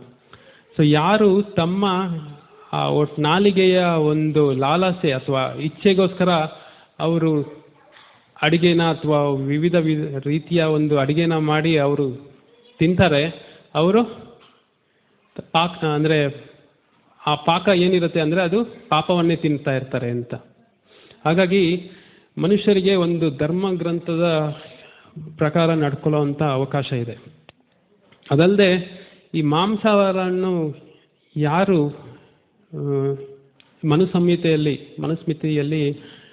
7 ಟೈಪ್ಸ್ ಆಫ್ ಸಿನ್, 7 ಬಗೆಯ ಪಾಪ ಕಾರ್ಯ, ಅಂದರೆ ಯಾರು ಆ ಒಂದು ಮಾಂಸವನ್ನು ಖರೀದಿಸ್ತಾರೆ ಅಥವಾ ಮಾರಾಟ ಮಾಡ್ತಾರೆ, ಮಾಂಸವನ್ನು ಯಾರು ಪರ್ಚೇಸ್ ಮಾಡ್ತಾರೆ, ಮಾಂಸವನ್ನು ಯಾರು ಕುಕ್ ಮಾಡ್ತಾರೆ, ಮತ್ತು ಮಾಂಸವನ್ನು ಯಾರು ಅವರು ತಿಂತಾರೆ ಮತ್ತು ಬೇರೆಯವ್ರಿಗೆ ಒಂದು ಸ್ಪಾನ್ಸರ್ ಮಾಡ್ತಾರೆ, ಸೊ ಎಲ್ಲರೂ ಕೂಡ ಇದರ ಭಾಗಿಗಳಾಗಿರ್ತಾರೆ ಅನ್ನೋದನ್ನು ಅರ್ಥ ಮಾಡ್ಕೋಬೋದು. ಪ್ರಭುಪಾದರ ಕೆಲವೊಂದು ಇನ್ಸಿಡೆಂಟ್ಸಿಂದ ನಾವು ಅರ್ಥ ಮಾಡ್ಕೋಬೋದು ಯಾವ ರೀತಿ ಅವರು ಎಲ್ಲ ಜೀವಿಗಳಿಗೂ ಕೂಡ ಅಂದರೆ ನೋವು ಕೊಡೋದಕ್ಕೆ ಇಷ್ಟಪಡ್ತಾ ಇರಲಿಲ್ಲ ಅಂತ. ಸೊ ಒಂದ್ಸತಿ ಪ್ರಭುಪಾದರು ಯಾವಾಗ ಅವರ ಒಂದು ಕುಟೀರದಲ್ಲಿ ಇರ್ತಾರೆ, ಆವಾಗ ಅವರ ಸಹಾಯಕರು ಭಕ್ತರು ಅವರಿಗೆ ರಾತ್ರಿ ಮಲಗೋಕ್ಕಿಂತ ಮುಂಚೆ ಮಸ್ಕಿಟೋ ನೆಟ್ ಹಾಕಿರ್ತಾರೆ. ಸೊ ಮಸ್ಕಿಟೋ ನೆಟ್ಟಲ್ಲಿ ಒಂದೇ ಒಂದು ಸೊಳ್ಳೆ ಒಳಗಡೆ ಸೇರ್ಕೊಂಡಿರುತ್ತೆ. ಅವರು ಭಕ್ತರು ಏನು ಮಾಡ್ತಾರೆ, ಅದನ್ನು ತೆಗೆದುಬಿಟ್ಟು ಈ ರೀತಿ ಹಾಕ್ತಾರೆ. ಆವಾಗ ಪ್ರಭುಪಾದರಿಗೆ ತುಂಬ ಬೇಜಾರಾಗತ್ತೆ, ತುಂಬ ದುಃಖ ಆಗತ್ತೆ. ಯಾಕಂದರೆ ಅದಕ್ಕೆ ಹಿಂಸೆ ಕೊಟ್ಟಂಗಾಯಿತು, ಅದು ಸತ್ತೋಯ್ತು. ಆದರೆ ಸ್ವಲ್ಪ ಸಮಯ ಆದ ತಕ್ಷಣ ಏನಾಗುತ್ತೆ, ಸೊಳ್ಳೆ ಹಾರ್ಕೊಂಡು ಹೋಗುತ್ತೆ. ಆವಾಗ ಸ್ವಲ್ಪ ಸಮಾಧಾನ ಆಗುತ್ತೆ. ಸೊ ಇನ್ನೊಂದು ಘಟನೆಯಲ್ಲಿ ಕೂಡ ಅಷ್ಟೇ, ಪ್ರಭುಪಾದರು ಯಾವಾಗ ಒಂದು ಚಿಕ್ಕ ಇರುವೆ ಅಥವಾ ಒಂದು ಕೀಟ ನೋಡ್ತಾರೆ, ಅದನ್ನು ಒಂದು ಇದರಲ್ಲಿ ಕೊಟ್ಬಿಟ್ಟು ಅದನ್ನು ಬೇರೆ ಕಡೆ ಸೇಫಾಗಿ ಬಿಡು ಅಂತ ಇದು ಮಾಡ್ತಾರೆ, ಬೇರೆಯವ್ರಿಗೆ ನಿರ್ದೇಶನ ಕೊಡ್ತಾರೆ. ಸೊ ಹಾಗಾಗಿ ನಾವು ಇದನ್ನು ಈ ಪರ್ಟಿಕ್ಯುಲರ್ ವರ್ಡ್ಸ್ ಏನು ಮೆನ್ಷನ್ ಮಾಡಿದ್ದಾರೆ ಇದನ್ನು ಕೆಲವೊಂದು ತಪ್ಪಾಗಿ ಅರ್ಥ ಮಾಡ್ಕೊಂಡಿದ್ದಾರೆ. ಯಾಕಂದರೆ ಜೀವಸ್ಯ ಜೀವನ ಅಂದರೆ ನಾವು ಬೇರೆಯವ್ರನ್ನ ಆಹಾರವಾಗಿ ತಗೋಬೋದು, ಯಾಕಂದರೆ ನಾವು ಉನ್ನತವಾದ ಜೀವಿ, ಅದರಿಂದ ನಾವು ಬೇರೆಯವ್ರನ್ನ ಆಹಾರವಾಗಿ ತಗೋಬೋದು ಅಂತ ಮೆನ್ಷನ್ ಮಾಡಿದ್ದಾರೆ. ಆದರೆ ನಾವು ಅರ್ಥ ಮಾಡ್ಕೋಬೇಕು, ನಮಗೆ ಒಂದು ರೆಸ್ಪಾನ್ಸಿಬಿಲಿಟಿ ಇದೆ. ಯಾಕಂದರೆ ಹುಲಿ ಯಾವಾಗ ಒಂದು ಬೇರೆ ಪ್ರಾಣಿಯನ್ನು ತಿಂದರೂ ಅಥವಾ ಬೇರೆ ಮನುಷ್ಯರನ್ನು ತಿಂದರೂ ಕೂಡ ಅದಕ್ಕೆ ಯಾವುದೇ ಒಂದು ದೋಷ ಇರಲ್ಲ, ಯಾಕಂದರೆ ಅದರ ಕರ್ಮ. ಸೊ ಹುಲಿ ಅದಕ್ಕೆ ಯಾವುದೇ ಒಂದು ಕರ್ಮದ ಲೇಪ ಇರಲ್ಲ. ಆದರೆ ಮನುಷ್ಯರಿಗೆ ಒಂದು ರೆಸ್ಪಾನ್ಸಿಬಿಲಿಟಿ ಇದೆ. ಯಾಕಂದರೆ ಮನುಷ್ಯ ತನ್ನ ಕರ್ಮ ಅಥವಾ ನನ್ನ ನಿಯಮ ಏನು ಮಾಡಬೇಕು ಅದನ್ನು ಚೆನ್ನಾಗಿ ತಿಳ್ಕೊಂಡಿರಬೇಕು, ಇಲ್ಲಾಂದರೆ ಅವನು ಅಸುರನಾಗ್ತಾನೆ ಅಂತ ಮೆನ್ಷನ್ ಮಾಡಿದ್ದಾರೆ. ಯಾಕಂದರೆ ಈ ಶೋಷಣೆ ಅನ್ನೋದು ಸಾಕಷ್ಟು ಸಮಯದಿಂದಲೂ ಕೂಡ ನಡೀತಾ ಇದೆ. ಯಾವ ರೀತಿ ಈ ಹಿಂದಿನ ಕಾಲದಲ್ಲಿ ಬ್ರಿಟಿಷರಿಂದ ನಾವು ದುರ್ಬಲರ ಮೇಲೆ ಶೋಷಣೆ ನಡೆಯಿತು, ಅದಲ್ಲದೆ ಮೊಘಲರಿಂದ ಶೋಷಣೆಗೊಳಗಾಗಿದ್ದಾರೆ. ಅದಾದಮೇಲೆ ಆಫ್ರಿಕಾದಲ್ಲಿ ಜೀತದಾಳು ಅಂತಾರೆ, ಅಂದರೆ ಮನುಷ್ಯರನ್ನು ಬೇರೆಯವ್ರಿಗೆ ಒಂದು ಸೇವಕರಾಗಿ ಇದು ಮಾಡೋದು, ಉಪಯೋಗಿಸೋದು. ಅದಲ್ಲದೆ ಚಿಕ್ಕ ಮಕ್ಕಳನ್ನು ಕೂಡ ಅವ್ರನ್ನ ಬೇರೆ ಕೆಲಸಗಳಿಗೆ ತೊಡಗಿಸೋದು. ಸೊ ಇದೆಲ್ಲ ಇವಾಗ ಅಬಾಲಿಷ್ ಆದರೂ ಕೂಡ ಆಗಿನ ಕಾಲದಲ್ಲಿ ಇದೆಲ್ಲ ಪ್ರಚಲಿತವಾಗಿತ್ತು. ಯಾಕಂದರೆ ಉನ್ನತವಾದ ಒಂದು ಸ್ಥಾನದಲ್ಲಿ ಇದ್ದವರು ಅವ್ರನ್ನ ದುರ್ಬಲರನ್ನು ಶೋಷಣೆ ಮಾಡ್ತಾನೇ ಇದ್ದಾರೆ ಅಂತ. ಈಗಿನ ಕಾಲದಲ್ಲೂ ಕೂಡ ನೋಡ್ಬೋದು ನಾವು, USA ಅಥವಾ ಬೇರೆ ಕಂಟ್ರೀಸು ಯಾವಾಗ ಅವ್ರಿಗೇನಾದರೂ ಒಂದು ಲಾಭ ಇದೆ ಅಂದರೆ ಅವರು ಇಮಿಡಿಯೇಟಾಗಿ ಆ ದೇಶದ ಮೇಲೆ ಅಟ್ಯಾಕ್ ಮಾಡೋದಾಗಲಿ. ಸೊ USA ಲಾಸ್ಟ್ ಟೈಮ್ ಅಂದರೆ ಗಲ್ಫಲ್ಲಿ ಸಾಕಷ್ಟು ಆಯಿಲ್ ಇದೆ ಅಂದರೆ ಅವರು ಅಟ್ಯಾಕ್ ಮಾಡ್ತಾರೆ. ಯಾಕಂದರೆ ನನಗೆ ಅದು ಸಿಗತ್ತೆ, ಏನಕ್ಕೆ ನಾನು ದುಡ್ಡು ಕೊಟ್ಟು ಖರೀದಿಸಬೇಕು, ಹಾಗೆ ನಾನು ಯುದ್ಧ ಮಾಡಿ ಅದರಿಂದ ನಾನು ಪಡಿಬೋದು ಅಂತ. ಸೊ ಈ ರೀತಿ ಇದನ್ನೆಲ್ಲ, ಯಾಕಂದರೆ ಯುದ್ಧ ಆಗ್ತಾ ಇದೆ ಅಂದರೆ ಅದಕ್ಕೆ ಒಂದು ಕಾರಣ ಕೂಡ ಇದೆ. ಅಲ್ಲಿ ಅಂಥ ದೇಶದಲ್ಲಿ ಏನು ನಡೀತಾ ಇದೆ, ಅಂಥ ದೇಶದಲ್ಲಿ ಸಾಕಷ್ಟು ಪ್ರಾಣಿ ವಧೆ ನಡೀತಾ ಇದೆ. ಸೊ ಪ್ರಾಣಿ ವಧೆ ಎಲ್ಲಿ ಜಾಸ್ತಿ ಇರುತ್ತೆ ಆ ದೇಶದಲ್ಲಿ ಅದರ ಪರಿಣಾಮವಾಗಿ ಅವ್ರಿಗೆ ಯುದ್ಧದ ಮುಖಾಂತರ ಅದರ ಒಂದು ಪ್ರತಿಕ್ರಿಯೆ ಸಿಗತ್ತೆ. ಸೊ ಎಲ್ಲೆಲ್ಲಿ ಆ ಪ್ರಾಣಿ ವಧೆ ಆಗತ್ತೆ ಆ ದೇಶದಲ್ಲಿ ನಾವು ನೋಡ್ಬೋದು ಜಾಸ್ತಿ ಯುದ್ಧ ತೊಡಗುತ್ತೆ, ಮತ್ತು ಒಂದು ಬಾಂಬ್ ಹಾಕ್ತಾರೆ, ಮತ್ತು ಎಲ್ಲ ಒಂದು ಏನು ನಾಗರಿಕರು ಇರ್ತಾರೆ ಒಟ್ಟಿಗೆ ಒಂದೇ ಕಾಲದಲ್ಲಿ ಎಲ್ಲರ ನಾಶವಾಗತ್ತೆ. ಸೊ ಇದು ಪ್ರಕೃತಿಯ ಒಂದು ಕಠೋರ ನಿಯಮ ಅನ್ನೋದನ್ನು ನಾವು ತಿಳ್ಕೊಬೋದು.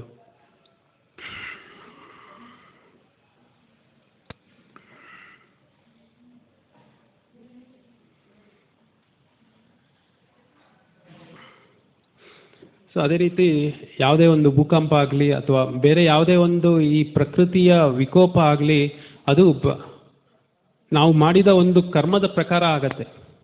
ಸೊ ರಾಜರಾದವರು ಅವರ ಕರ್ತವ್ಯ ಏನಂದರೆ ಅವರು ನಿಜವಾಗ್ಲೂ ಬೇರೆಯವರ ರಕ್ಷಣೆಯನ್ನು ಮಾಡೋದಕ್ಕೆ ಒತ್ತು ಕೊಡಬೇಕು. ಸೊ ರಕ್ಷಣೆ ಅಂದರೆ ಇವಾಗ ಪರೀಕ್ಷಿತ್ ಮಹಾರಾಜರು ಯಾವಾಗ ಒಂದು ಬುಲ್ ಏನಂತಾರೆ ಅದು ಎತ್ತಿಗೆ ಒಬ್ಬ ಅದೇ ಕಲಿಪುರುಷ ಬಂದ್ಬಿಟ್ಟು ಅವರು ಆ ಕಾಲಿಗೆ ಕತ್ತರಿಸೋಕ್ಕೆ ಅಂತ ರೆಡಿ ಆಗ್ತಾರೆ. ಆವಾಗ ಇಮಿಡಿಯೇಟ್ಲಿ ಬಂದ್ಬಿಟ್ಟು ಏನು ಮಾಡ್ತಾರೆ, ಅವರು ತಮ್ಮ ಕತ್ತಿನ ತೆಗೆದ್ಬಿಟ್ಟು ಅವ್ರ ಮೇಲೆ ಅವ್ರ ಮೇಲೆ ಅಟ್ಯಾಕ್ ಮಾಡೋದಕ್ಕೆ ಇದು ಮಾಡ್ತಾರೆ. ಸೊ ಹಾಗಾಗಿ ಅಂಥ ರಾಜರು ಅಂದರೆ ಎಲ್ಲ ಜೀವರಾಶಿಯನ್ನು ಒಂದೇ ರೀತಿಯಲ್ಲಿ ನೋಡುವಂಥ ಒಂದು ಜೀವರಾಶಿ ಮನೋಭಾವನ ಆ ಸಮಯದಲ್ಲಿ ರಾಜರುಗಳಲ್ಲಿ ಇತ್ತು. ಆದರೆ ಈಗಿನ ಸಮಾಜದಲ್ಲಿ ಏನಾಗುತ್ತೆ, ಒಂದು ಪ್ರಾಣಿ ವಧಾಗಾರನೇ ಮಾಡಿದ್ದಾರೆ ಮತ್ತು ಅಲ್ಲಿ ಅದನ್ನು ಎಕ್ಸ್ಪೋರ್ಟ್ ಮಾಡ್ತಾರೆ. ಸೊ ಈ ರೀತಿ ಇದರಿಂದ ಕೇವಲ ರಾಜನಿಗೆ ಮಾತ್ರ ಅಲ್ಲ, ಮತ್ತು ಆ ಪ್ರಜೆಗಳಿಗೂ ಕೂಡ ಇದರ ಒಂದು ಪ್ರತಿಕ್ರಿಯೆ ಇರುತ್ತೆ. ಸೊ ಏನು ಮಾಡ್ತಾರೆ ರಾಜ, ಅವರು ಧರ್ಮದ ಪರಿಪಾಲನೆಗೋಸ್ಕರ ಮಾಡಬೇಕು, ಇಲ್ಲದಿದ್ದರೆ ಅದು ಪ್ರತಿಕ್ರಿಯೆಯನ್ನು ತೋರಿಸುತ್ತೆ ಅನ್ನೋದು ಅರ್ಥ ಮಾಡ್ಕೋಬೋದು. ಇಲ್ಲಿ ದುರ್ಬಲರಂದಾಗ ಸೊ ಭಗವಂತನ ರಕ್ಷಣೆನೇ ಇಲ್ವಾ ದುರ್ಬಲರಿಗೆ ಅನ್ನೋ ಒಂದು ಪ್ರಶ್ನೆ ಬರುತ್ತೆ. ಆವಾಗ ಸೊ ಎಲ್ಲ ಕೂಡ ಭಗವಂತನ ಇಚ್ಛೆಯಿಂದನೇ ಆಗ್ತಾ ಇದೆ. ಯಾಕಂದರೆ ಭಗವಂತನ ಇಚ್ಛೆ ಇಲ್ಲದೆ ಯಾವುದೇ ಒಂದು ಕೆಲಸ ಕೂಡ ಆಗಲ್ಲ. ಸೊ ಯಾರೇ ಒಬ್ಬ ಕೂಡ ಕ್ಯಾಲ್ಕುಲೇಟ್ ಮಾಡಿ ನಾನು ಇಷ್ಟು ವರ್ಷ ಬದುಕಬೇಕು ಅಂತ ಪ್ಲ್ಯಾನ್ ಮಾಡ್ಬೋದು, ಆದರೆ ಭಗವಂತನ ಇಚ್ಛೆ ಅಂತಲೇ ಎಲ್ಲ ನಡೆಯುತ್ತೆ. ಉದಾಹರಣೆ ನೋಡಿದ್ದೀವಿ ನಾವು, ರಾವಣ ಅತ್ಯಂತ ಕಠಿಣ ತಪಸ್ಸು ಮಾಡಿಬಿಟ್ಟು ಅವರು ಅಮರನಾಗಬೇಕು, ಯಾರಿಂದ ಕೂಡ ವಧಿಸಲಾಗಬಾರ್ದು, ಮತ್ತು ಅಮರನಾಗಬೇಕು, ಈ ಸರ್ವಲೋಕವನ್ನು ನಾನು ಆಳ್ಬೇಕು ಅಂತ ಬ್ರಹ್ಮನಲ್ಲಿ ತಪಸ್ಸು ಮಾಡಿದಾಗ ಬ್ರಹ್ಮ ಅವ್ರಿಗೆ ಏನು ವರ ಕೊಡ್ತಾರೆ, ಅವರು ಇಲ್ಲ ನನಗೆ ಸಾವಿದೆ, ಹಾಗಾಗಿ ನಿನ್ನನ್ನು ನಾನು ರಕ್ಷಣೆ ಮಾಡೋದಕ್ಕಾಗಲ್ಲ ಅಂತ ಕೊಡ್ತಾರೆ. ಆದರೆ ಯಾವಾಗ ವಿಭೀಷಣ ಅವರು ನನಗೆ ಶುದ್ಧ ಭಕ್ತಿ ಕೊಡು ಮತ್ತು ಭಗವಂತನ ಭಕ್ತಿಯಲ್ಲಿ ಸದಾ ನಾನು ಯಾವಾಗಲೂ ಇರೋ ಥರ ಮಾಡು ಅಂದಾಗ ಅವಾಗೇನು ಮಾಡ್ತಾರೆ, ಅವ್ರಿಗೆ ಚಿರಂಜೀವಿ ಅಂತ ಅವ್ರಿಗೆ ಆಶೀರ್ವಾದ ಕೊಡ್ತಾರೆ. ಸೊ ಹಾಗಾಗಿ ಭಗವಂತನ ಭಕ್ತಿಯಿಂದ ನಾವು ಶಾಶ್ವತ ಜೀವನ ಪಡಿಬೋದು. ಆದರೆ ಯಾವಾಗ ಭಗವಂತನಿಗೆ ವಿರುದ್ಧವಾಗಿ ನಾವು ಕೆಲಸ ಮಾಡ್ತೀವಿ ಆವಾಗ ನಮ್ಮ ಲೈಫ್ ಕೂಡ ಆಪೋಸಿಟ್ ಆಗಿರುತ್ತೆ, ಕ್ಷಣಿಕವಾಗಿರುತ್ತೆ. ಸೊ ಮೈಕಲ್ ಜಾಕ್ಸನ್ ಅಂತ, ಸೊ ಅವರು ಕೂಡ ಸಾಕಷ್ಟು ಡಾಕ್ಟರು ಮತ್ತು ಅತ್ಯಂತ ದುಡ್ಡಿತ್ತು, ಸಾಕಷ್ಟು ರಿಚ್ ಆಗಿರ್ತಾರೆ, ಪಾಪ್ಯುಲರ್ ಆಗಿರ್ತಾರೆ, ಮತ್ತು ಅವರು ಸಾಕಷ್ಟು ಅವರ ಜೀವನ ಅವಧಿ ಲಾಂಗ್ ಆಗಿರಬೇಕು ಅನ್ನೋ ಉದ್ದೇಶದಿಂದ ಅವ್ರೇನು ಮಾಡ್ತಾರೆ, ಎಲ್ಲ ಒಂದು ವ್ಯವಸ್ಥೆ ಮಾಡಿರ್ತಾರೆ. ಸೊ ಎಲ್ಲ ಕಡೆ ಡಾಕ್ಟ್ರ್ ಇರ್ತಾರೆ, ಏನೇ ಆದರೂ ಕೂಡ ಅವ್ರು ಇಮಿಡಿಯೇಟ್ಲಿ ಹಾಸ್ಪಿಟ್ಲ್ ಕರ್ಕೊಂಡು ಹೋಗುವಂಥ ವ್ಯವಸ್ಥೆ ಇರುತ್ತೆ. ಆದರೆ ಅವರ ಜೀವನ ಕೇವಲ 50 ವರ್ಷಕ್ಕೆ ಎಂಡ್ ಆಯಿತು. ಯಾವುದೋ ಒಂದು ಡ್ರಗ್ ಕೊಟ್ಟಿದ್ದರಿಂದ ಅದು ಅವರ ಸಾವಾಯಿತು. ಹಾಗಾಗಿ ಮನುಷ್ಯನ ಇಚ್ಛೆಯಿಂದ ನಾವು ಏನಾದರೂ ಪ್ರಯತ್ನ ಮಾಡಿದ್ರೆ ಅದು ಸಾಧ್ಯ ಇಲ್ಲ. ಆದರೆ ಕೆಲವೊಂದು ಘಟನೆನ ನಾವು ನೋಡ್ಬೋದು. ಸೊ ನೆಲ್ಸನ್ ಮಂಡೇಲಾ ಅಂತ ಅವರು 27 ವರ್ಷ ಜೈಲಲ್ಲಿರ್ತಾರೆ. ಸೊ 27 ವರ್ಷ ಜೈಲಲ್ಲಿರ್ತಾರೆ. ಆದರೆ ಎಲ್ಲರೂ ಕೂಡ ಅಂದಿರ್ತಾರೆ, ನೀನು ಬೇಗನೆ ಸಾಯ್ತೀಯ ಅಂತ. ಆದರೆ ಅವರೇನಾಯಿದ್ರು, ಅದರಿಂದ ಹೊರಗಡೆ ಬಂದು ಆಮೇಲೆ ಪ್ರೆಸಿಡೆಂಟ್ ಕೂಡ ಆದರು. ಸೊ ಅವರ ಜೀವಿತಾವಧಿ 95 ವರ್ಷವರೆಗೂ ಇತ್ತು. ಸೊ ಹಾಗಾಗಿ ಭಗವಂತನ ಇಚ್ಛೆಯಿಂದ ಮಾತ್ರ ಅದು ಸಾಧ್ಯ ಆಗುತ್ತೆ.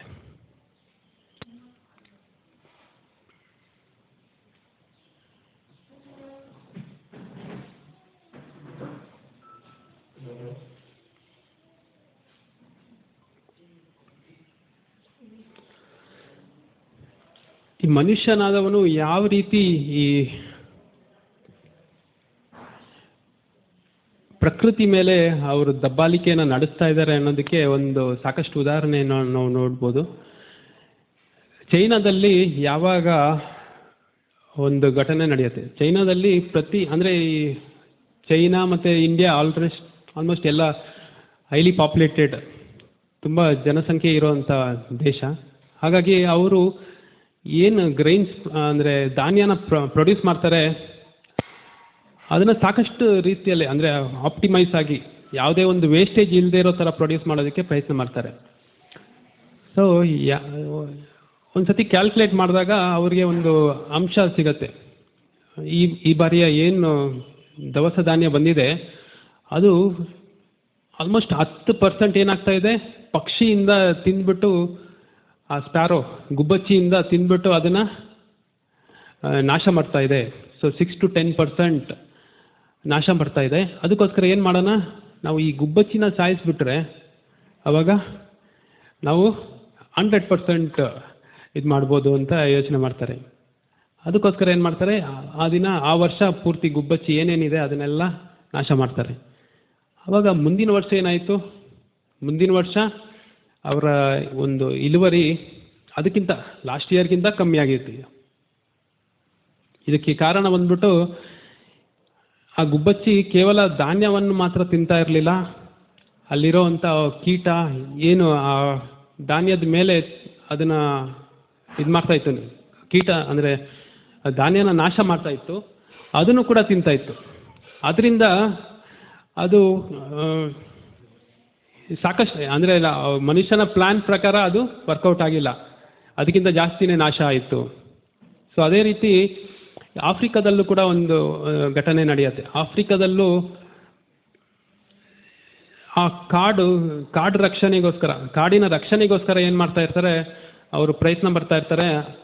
ಆವಾಗ ಒಂದು ಅಬ್ಸರ್ವೇಷನ್ ಅವ್ರು ನೋಡ್ತಾರೆ, ಈ ಎಲ್ಲ ಕಾಡಿನಲ್ಲಿರೋ ಅಂಥ ಎಲ್ಲ ಮರ ಗಿಡಗಳನ್ನ ಆನೆ ಎಲ್ಲ ನಾಶ ಪಡ್ತಾ ಇದೆ.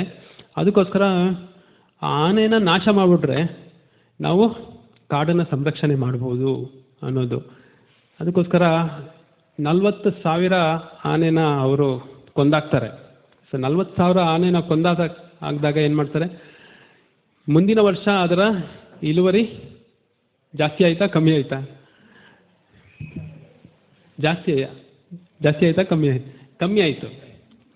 ಯಾಕಂದರೆ ಆನೆ ಏನು ಮಾಡ್ತಾಯಿತ್ತು, ಗಿಡ ಮರದಲ್ಲಿರೋ ಆ ಎಲೆನ ತಿಂದ್ಬಿಟ್ಟು ಅದು ಏನು ಮಲ ವಿಸರ್ಜನೆ ಮಾಡ್ತಾಯಿತ್ತಲ್ಲ, ಅದರಲ್ಲಿ ಒಂದು ಬೀಜ ಎಲ್ಲ ಅಂದರೆ ಇದಕ್ಕಾಗಿ ಅದು ಮರ ಗಿಡವಾಗಿ ಮತ್ತೆ ಜಾಸ್ತಿ ಮರ ಬೆಳೀತಾ ಇತ್ತು. ಹಾಗಾಗಿ ಈ ಯಾವಾಗ ಎಲ್ಲ ಮಾನವನು ಈ ಪ್ರಕೃತಿಯ ಮೇಲೆ ದಬ್ಬಾಳಿಕೆ ಮಾಡ್ತಾರೆ ಆವಾಗ ಅದು ಹಾನಿಯೇ ಆಗತ್ತೆ ಅನ್ನೋದನ್ನ ಅರ್ಥ ಮಾಡ್ಕೋಬೋದು. ಒಬ್ಬರು ಅಂದರೆ ಸೈಂಟಿಸ್ಟ್ ಪ್ರಕಾರ, ಎಕಾಲಜಿಸ್ಟ್ ಪ್ರಕಾರ ಎಲ್ಲ ಜೀವರಾಶಿಯ ಒಂದು ಪ್ರಾಮುಖ್ಯತೆ ಇದೆ. ಎಲ್ಲ ಜೀವರಾಶಿಯು ಯಾವುದಾದ್ರೂ ಒಂದು ಜೀವರಾಶಿ, ಇವಾಗ ಒಂದು ಚಿಕ್ಕ ಒಂದು ಏನದು ಜೇನು ಹುಳ ಕೂಡ ಅದೇನಾದರೂ ನಾಶ ಆಯಿತು ಅಂದರೆ ಪೂರ್ತಿ ಎಕಾಲಜಿ ಅಂದರೆ ನಮ್ಮ ಪೂರ್ತಿ ಲೈಫ್ ಸಿಸ್ಟಮೇ ಚೇಂಜ್ ಆಗಿಬಿಡುತ್ತೆ, ಬ್ಯಾಲೆನ್ಸ್ ಅಲ್ಲೋಲ ಕಲ್ಲೋಲ ಆಗುತ್ತೆ. ಹಾಗಾಗಿ ಎಲ್ಲ ಜೀವರಾಶಿ ಕೂಡ ಪ್ರಾಮುಖ್ಯತೆ ಇದೆ. ಆದರೆ ಇನ್ನೊಂದು ಅಬ್ಸರ್ವೇಷನ್ ಅಂತಾರೆ, ಒಂದು ಜೀವಿ ಇಲ್ಲ ಅಂದರೆ ಕೂಡ ಅದು ಏನು ತೊಂದರೆ ಇಲ್ಲ, ಅದು ಬೇರೆ ಜೀವಿ ಎಲ್ಲ ಚೆನ್ನಾಗಿ ನಡ್ಕೊಂಡು ಹೋಗುತ್ತೆ ಅನ್ನೋದು. ಆ ಜೀವಿ ಯಾರು? ಮನುಷ್ಯ ಜೀವಿ. ಸೊ ಮನುಷ್ಯ ಜೀವಿ ಇಲ್ಲ ಎಂದರೂ ಕೂಡ ಬೇರೆ ಜೀವರಾಶಿ ತುಂಬ ಚೆನ್ನಾಗಿ ಅಂದರೆ ಸಮತೋಲನವನ್ನು ಪಡಿಬೋದು ಅನ್ನೋದನ್ನ ಅದು ಸ್ಟಡಿ ಮೆನ್ಷನ್ ಮಾಡುತ್ತೆ. ಹಾಗಾಗಿ ಸೊ ಮನುಷ್ಯರ ಜೀವನದ ಉದ್ದೇಶ ಏನಿದೆ? ಮನುಷ್ಯರ ಜೀವನದ ಉದ್ದೇಶ ನಮ್ಮ ನಿಜವಾದ ಗುರಿನ ಅರ್ಥ ಮಾಡಿಕೊಂಡು ಮತ್ತೆ ಭಗವದ್ಧಾಮಕ್ಕೆ ಹೋಗ್ಬೋದು. ಸೊ ಪ್ರಭುಪಾದರ ಹತ್ರ ಒಂದು ಸತಿ ಪ್ರಶ್ನೆ ಕೇಳ್ತಾರೆ, ಅಲ್ಲ ನೀವು ಇಷ್ಟೊಂದು ಕಾಸ್ಟ್ಲಿ ಟೆಂಪಲ್ಸ್ ಅಂದರೆ ತುಂಬ ವೈಭವಯುತವಾದ ದೇವಸ್ಥಾನ ಎಲ್ಲ ಕಟ್ಟಿಸ್ತಾ ಇದ್ದೀರಾ, ಆದರೆ ಬಡ ಜನರಿಗೆ ಏನು ಮಾಡ್ತಾ ಇದ್ದೀರಾ? ಬಡ ಜನರಿಗೆ ಆಹಾರ ಕೊಡ್ತಾ ಇಲ್ಲ ನೀವು, ಬಡ ಜನರಿಗೆ ಆಹಾರ ಏನಕ್ಕೆ ಕೊಡ್ತಾ ಇಲ್ಲ ಅಂತ ಕೇಳ್ತಾರೆ. ಅದಕ್ಕೆ ಯಾವ ರೀತಿ ಸೇವೆ ಮಾಡ್ತಾ ಇದ್ದೀರಾ ಅಂತ ಕೇಳ್ತಾರೆ. ಅದಕ್ಕೆ ಪ್ರಭುಪಾದರು ಅಲ್ಲ, ಒಬ್ಬನಿಗೆ ಗಾಯ ಆಗಿದೆ, ದೇಹದಲ್ಲಿ ಗಾಯ ಆಗಿದೆ ಅಂದರೆ ಅವನೇನು ಮಾಡಬೇಕು? ಬೇರೆಯವರು ಯಾರೋ ಒಬ್ಬರು ಸ್ವಲ್ಪ ಫ್ಯಾನ್ ಹಾಕ್ತಾರೆ, ಗಾಳಿ ಹಾಕ್ತಾರೆ, ಆವಾಗ ಆ ವ್ಯಕ್ತಿಗೆ ಸ್ವಲ್ಪ ಸಮಾಧಾನ ಸಿಗತ್ತೆ. ಆದರೆ ಅದು ನಿಜವಾದ ಅವ್ರಿಗೆ ಬೆನಿಫಿಟ್ ಆಗಬೇಕಂದ್ರೆ ಏನು ಮಾಡಬೇಕು? ಅವನ ಒಂದು ಚಿಕಿತ್ಸೆನ ಮಾಡ್ಕೋಬೇಕು. ಡಾಕ್ಟ್ರ್ ಹತ್ರ ಕರ್ಕೊಂಡೋಗಿ ಅವನಿಗೆ ನಿಜವಾದ ಚಿಕಿತ್ಸೆನ ಮಾಡಬೇಕು. ಹಾಗಾಗಿ ಪ್ರಭುಪಾದರು ಅದಕ್ಕೆ ಉತ್ತರವಾಗಿ ಏನಂತಾರೆ, ಈ ಎಲ್ಲ ಜೀವರಾಶಿಗಳಿಗೂ ಬದುಕುವಂಥ ಅವಕಾಶ ಇದೆ. ಆದರೆ ನಾವು ಉನ್ನತವಾದ ಒಂದು ಕಾರ್ಯದಲ್ಲಿ ತೊಡಗಿದ್ದೀವಿ. ಏನಿದು ಉನ್ನತವಾದ ಕಾರ್ಯ ಅಂದರೆ, ಯಾವಾಗ ಒಬ್ಬ ಜೀವಿ ಪ್ರಸಾದವನ್ನು ಅಥವಾ ಭಗವಂತನಿಗೆ ಅರ್ಪಣವಾದ ಪ್ರಸಾದವನ್ನು ಸ್ವೀಕರಿಸ್ತಾನೆ, ಅವನಿಗೆ ಈ ಒಂದು ದುಃಖಮಯ ಕ್ಲೇಶದಿಂದ ಬಿಡುಗಡೆ ಹೊಂದ್ತಾನೆ. ಯಾಕಂದರೆ ಒಬ್ಬ ಪ್ರಾಣಿ ಜೀವವನ್ನು ಅಥವಾ ಬಡವನಾಗಿ ಹುಟ್ಟಿದಾನೆ ಅಂದರೆ ಅದಕ್ಕೇನು ಕಾರಣ? ಇಂದಿನ ಜನ್ಮದ ಒಂದು ಕರ್ಮ ಫಲವೇ ಕಾರಣ. ಸೊ ಇಂದಿನ ಜನ್ಮದಲ್ಲಿ ಅವನು ಶ್ರೀಮಂತನಾಗಿರ್ಬೋದು. ಶ್ರೀಮಂತನಾಗಿದ್ದಾಗ ಅವನು ತನ್ನ ಆ ಒಂದು ಸ್ವಾತಂತ್ರ್ಯವನ್ನು ಸರಿಯಾಗಿ ನಿಭಾಯಿಸದೇ ಇರೋದರಿಂದ ಅವನಿಗೆ ತನ್ನಲ್ಲಿರೋ ಹಣವನ್ನು ಸರಿಯಾಗಿ ವಿನಿಯೋಗ ಪಡಿಸದೇ ಇರೋದರಿಂದ ಅವನು ಮುಂದಿನ ಜನ್ಮದಲ್ಲಿ ಬಡವನಾಗಿರ್ತಾನೆ. ಹಾಗಾಗಿ ಯಾವಾಗ ಈ ಪ್ರಸಾದ ಅಥವಾ ಭಗವಂತನ ಭಕ್ತಿಯಲ್ಲಿ ತೊಡಗುತ್ತಾರೆ, ಆವಾಗ ಮುಂದಿನ ಜನ್ಮ ಮನುಷ್ಯರದ್ದಾಗಲಿ ಅಥವಾ ಪ್ರಾಣಿದಿರಲಿ, ಅವರಿಗೆ ಜನ್ಮ ಮೃತ್ಯು ಜರಾ ವ್ಯಾಧಿ ಇದರಿಂದ ಪೂರ್ತಿ ಬಿಡುಗಡೆ ಹೊಂದಿ ಅವರು ಭಗವಂತನ ಧಾಮಕ್ಕೆ ಹೋಗ್ತಾರೆ. ಸೊ ಹಾಗಾಗಿ ಇದು ನಾವು ಮಾಡುವ ನಿಜವಾದ ಭಗವಂತನ ಸೇವೆ ಅಥವಾ ಉನ್ನತವಾದ ಸೇವೆ ಅನ್ನೋದನ್ನ ಪ್ರಭುಪಾದ ಅಲ್ಲಿ ತಿಳುವಳಿಕೆ ಕೊಡ್ತಾರೆ. ಮತ್ತು ಭಗವಂತನಲ್ಲಿ ಸಂಪೂರ್ಣವಾಗಿ ಶರಣಾದಾಗ ಭಗವಂತನ ರಕ್ಷಣೆ ಕೂಡ ಸಿಗತ್ತೆ. ಸೊ ಒಂದ್ಸತಿ ಮೆಲ್ಬೋರ್ನಲ್ಲಿ ಭಕ್ತರು ಸಂಕೀರ್ತನೆ ಮಾಡ್ತಾ ಹೋಗ್ತಾರೆ, ಬುಕ್ ಡಿಸ್ಟ್ರಿಬ್ಯೂಷನ್ ಮಾಡ್ತಾ ಹೋಗ್ತಾ ಇರ್ತಾರೆ. ಆವಾಗ ಅಲ್ಲಿ ಇರುವಂಥ ಇದು ನಿಜವಾದ ಘಟನೆ, 1980 ಆಗಿದ್ದು. ಬುಕ್ ಡಿಸ್ಟ್ರಿಬ್ಯೂಷನ್ ಮಾಡ್ತಾ ಹೋಗಿದಾಗ ಅಲ್ಲಿರುವಂಥ ಗ್ಯಾಂಗ್ಸ್ಟರ್ಸ್ ಏನು ಮಾಡ್ತಾರೆ, ಅವರು ಇದೇನು ನಮ್ಮ ಏರಿಯಾಗೆ ಬಂದ್ಬಿಟ್ಟು ನಮ್ಮ ಪರ್ಮಿಷನ್ ಇಲ್ಲದೇ ಈ ರೀತಿ ಎಲ್ಲ ಮಾಡ್ತಾ ಇದ್ದೀರಾ ಅಂದ್ಬಿಟ್ಟು, ಕನ್ವರ್ಟ್ ಮಾಡ್ತಾ ಇದ್ದೀರಾ ಅಂದ್ಬಿಟ್ಟು ಅವ್ರ ಹತ್ರ ವಾಗ್ದಾಳಿ ಮಾಡ್ತಾ ಇರ್ತಾರೆ. ವಾಗ್ವಾದ ನಡೀತಾ ಇರುತ್ತೆ. ಸೊ ವಾಗ್ವಾದದಲ್ಲಿ ಸಾಕಷ್ಟು ಜನ ಇರೋದ್ರಿಂದ ಅವರು ಪ್ರಾಣ ಭಯ ಇರೋದ್ರಿಂದ ಏನು ಮಾಡ್ತಾರೆ, ಈ ಭಕ್ತರು ಭಯದಿಂದ ಓಡ್ತಾರೆ. ತಪ್ಪಿಸ್ಕೊಳ್ಳೋಕ್ಕೋಸ್ಕರ ಓಡ್ತಾ ಒಂದ್ಸತಿ ಏನು ಮಾಡ್ತಾರೆ, ಎಲ್ಲೂ ತಪ್ಸೋಕ್ಕಾಗಲ್ಲ ಅಂದ್ಬಿಟ್ಟ ಮೇಲೆ ಅವ್ರು ಹೋಗ್ಬಿಟ್ಟು ಸುಮ್ಮನೆ ಕೂತ್ಕೊಂಡು ನಮಸ್ತೆ ನರಸಿಂಹಾಯ ಅಂತ ಕೀರ್ತನೆ ಸ್ಟಾರ್ಟ್ ಮಾಡಿಬಿಡ್ತಾರೆ. ಕಣ್ಣು ಮುಚ್ಕೊಂಡು ಕೀರ್ತನೆ ಸ್ಟಾರ್ಟ್ ಮಾಡಿಬಿಟ್ಟು ಆ ಕೀರ್ತನೆ ಮುಗಿಯೋ ಅಷ್ಟಕ್ಕೆ ಅವರು ಕಣ್ಣು ತೆಗೆದು ನೋಡಿದಾಗ ಯಾರೂ ಇರೋದಿಲ್ಲ. ಅವಾಗ ಅವ್ರಿಗೆ ಆಶ್ಚರ್ಯ ಆಗುತ್ತೆ.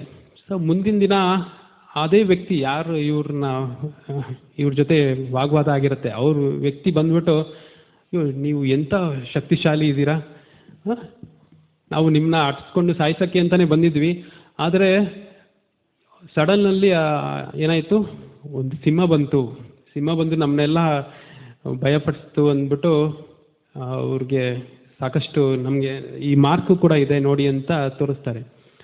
ಅಂದರೆ ಆ ಟೈಮಲ್ಲಿ ಏನು ಮಾಡಿರ್ತಾರೆ, ನರಸಿಂಹದೇವ್ ಬಂದಿರ್ತಾರೆ. ಸೊ ಹಾಗಾಗಿ ಭಗವಂತನ ರಕ್ಷಣೆಗೋಸ್ಕರ, ಅಂದರೆ ಭಕ್ತರ ರಕ್ಷಣೆಗೋಸ್ಕರ ಭಗವಂತ ಸದಾ ಇದ್ದಾರೆ. ಆದರೆ ಒಂದು ಶ್ರದ್ಧೆ ಮತ್ತು ನಮ್ಮಲ್ಲಿ ಆ ಒಂದು ನಂಬಿಕೆ ಇರಬೇಕು. ಸೊ ನಾನೇ ಎಲ್ಲ ಮಾಡ್ತೀನಿ ಅಂದಾಗ ಅದು ಸಾಧ್ಯ ಇಲ್ಲ. ಸೊ ನಾನು ಎಷ್ಟೋ ಬಾರಿ ಏಕಾದಶಿ, ಅದು ನಿರ್ಜಲ ಏಕಾದಶಿ ಬಂದಾಗ ಅಂತೂ ನನಗೆ ತುಂಬ ಕಷ್ಟ ಆಗುತ್ತೆ. ಏನು ನೀರನ್ನು ಕುಡಿಯೋಕ್ಕಾಗಲ್ವಲ್ಲ, ಏನು ಮಾಡೋದು ಅಂತ. ಆದರೆ ಯಾವಾಗ ನಾನು ಭಗವಂತನಲ್ಲಿ ಮತ್ತು ಗುರುಗಳಲ್ಲಿ ಪ್ರಾರ್ಥನೆ ಮಾಡ್ತೀನಿ, ಅದು ಅಂದರೆ ಸುಲಭವಾಗಿ ಆಗತ್ತೆ, ಅದು ಯಾವುದೇ ಒಂದು ತೊಂದರೆ ಇಲ್ಲದೆ ಆಗತ್ತೆ. ಅದಕ್ಕೆ ನಮ್ಮ ಪ್ರಯತ್ನದಿಂದ ಸಾಧ್ಯ ಇಲ್ಲ, ಗುರುಗಳ ಒಂದು ಕೃಪೆ ಇರೋದ್ರಿಂದ ಅಥವಾ ಭಗವಂತನ ಕೃಪೆಯಿಂದ ಅದು ಸಾಧ್ಯವಾಗತ್ತೆ. ಆಗದೆ ಇರೋದು ಕೂಡ ಆಗತ್ತೆ ಅನ್ನೋದನ್ನ ಅರ್ಥ ಮಾಡ್ಕೋಬೇಕು. ಮತ್ತು ಈ ಮಾನವ ಜನ್ಮ ಅತ್ಯಂತ ವಿರಳವಾಗಿರೋದು. ಅದನ್ನು ಅಂದರೆ ಬೋಟ್ಗೆ ಹೋಲಿಸಲಾಗಿದೆ. ಸೊ ಬೋಟ್ ಅಂದರೆ ನಾವು ಈ ಸಾಗರನ ದಾಟಬೇಕು ಅಂದರೆ ಯಾವುದಾದ್ರೂ ಒಂದು ಶಕ್ತಿಶಾಲಿ ಬೋಟ್ ಬೇಕು. ಅದಕ್ಕೋಸ್ಕರ ಈ ಮಾನವ ದೇಹನ ಒಂದು ಬೋಟಿಗೆ ಹೋಲಿಕೆ ಮಾಡಲಾಗಿದೆ. ಮತ್ತು ಈ ಭವಸಾಗರದಿಂದ ನಾವು ಹೇಗೆ ಹೊರಗಡೆ ಬರಬೇಕು ಅಂದರೆ ಅದಕ್ಕೆ ಒಂದು ನಾವಿಕ ಬೇಕು. ಸೊ ಅದು ಶಾಸ್ತ್ರ ಮತ್ತು ಗುರುಗಳ ಒಂದು ಕೃಪೆಯಿಂದ ನಾವು ಇದರಿಂದ ಹೊರಗಡೆ ಬರೋಕ್ಕೆ ಸಾಧ್ಯ. ಹಾಗಾಗಿ ಈ ಮಾನವ ದೇಹನ ನಾವು ಸರಿಯಾಗಿ ಉಪಯೋಗ ಮಾಡಿಲ್ಲ ಅಂದರೆ ಅದು ನಿಜವಾದ ಲಾಸ್. ಯಾಕಂದರೆ ನಮಗೂ ಮತ್ತು ಪ್ರಾಣಿಗಳಿಗೂ ಏನು ವ್ಯತ್ಯಾಸ ಅಂದರೆ ಅದು ಧರ್ಮದ ಆಧಾರದ ಮೇಲೆ. ಆಹಾರ ನಿದ್ರಾ ಭಯಮೈಥುನಾಂಚ ಸಮಾನಂ ಯತೀತ್ ಪಶುಭಿ ನರಾನಾಂ ಧರ್ಮೋ ಹಿ ಏಕೋ ಅಧಿಕೋ ವಿಶೇಷೋ ಧರ್ಮೇನ ಹೀನ ಪಶುಭಿ ನರಾಣಂ. ಸೊ ಬೇರೆ ಎಲ್ಲ ಕಾರ್ಯನೂ ಎಲ್ಲ ಸಮಾನವಾಗಿದೆ, ಆಹಾರ ನಿದ್ರಾ ಭಯ ಮೈಥುನ. ಆದರೆ ಯಾವಾಗ ನಾವು ಧರ್ಮದಲ್ಲಿ ತೊಡ್ಕೊಳ್ಳಲ್ಲ, ನಮ್ಮ ನಿಜವಾದ ಗುರಿ ಏನು ಅನ್ನೋದನ್ನ ಅರ್ಥ ಮಾಡ್ಕೊಳ್ಳಲ್ಲ, ಆವಾಗ ಅದು ಧರ್ಮೇನ ಹೀನ ಪಶುಭಿ ಸಮಾನ. ಅದಕ್ಕೋಸ್ಕರ ನಾವು ಶಾಸ್ತ್ರದಲ್ಲಿ ಸಾಕಷ್ಟು ಉದಾಹರಣೆಯನ್ನು ನೋಡ್ತೀವಿ. ಯಾವ ಧರ್ಮ ಪಾಲನೆಯನ್ನು ಮಾಡಲ್ಲ ಅವರು ಧರ್ಮ ಪಾಲನೆ ಮಾಡಲ್ಲ, ಅವ್ರ ಮುಂದಿನ ಜನ್ಮ ಕೀಲು ಜನ್ಮ ಆಗಿರುತ್ತೆ. ಅದೋ ಗಚ್ಚಂತಿ ತಾಮಸ. ಯಾರು ಭಗವಂತನ ತಿಳುವಳಿಕೆ ಇಲ್ಲ ಅವರ ಮುಂದಿನ ಜನ್ಮ ಅದೋ ಅಂದರೆ ಮನುಷ್ಯ ವರ್ಗದಲ್ಲ, ಪ್ರಾಣಿ ವರ್ಗದಲ್ಲಿ ಇರುತ್ತೆ ಅನ್ನೋದನ್ನ ಅರ್ಥ ಮಾಡ್ಕೋಬೋದು.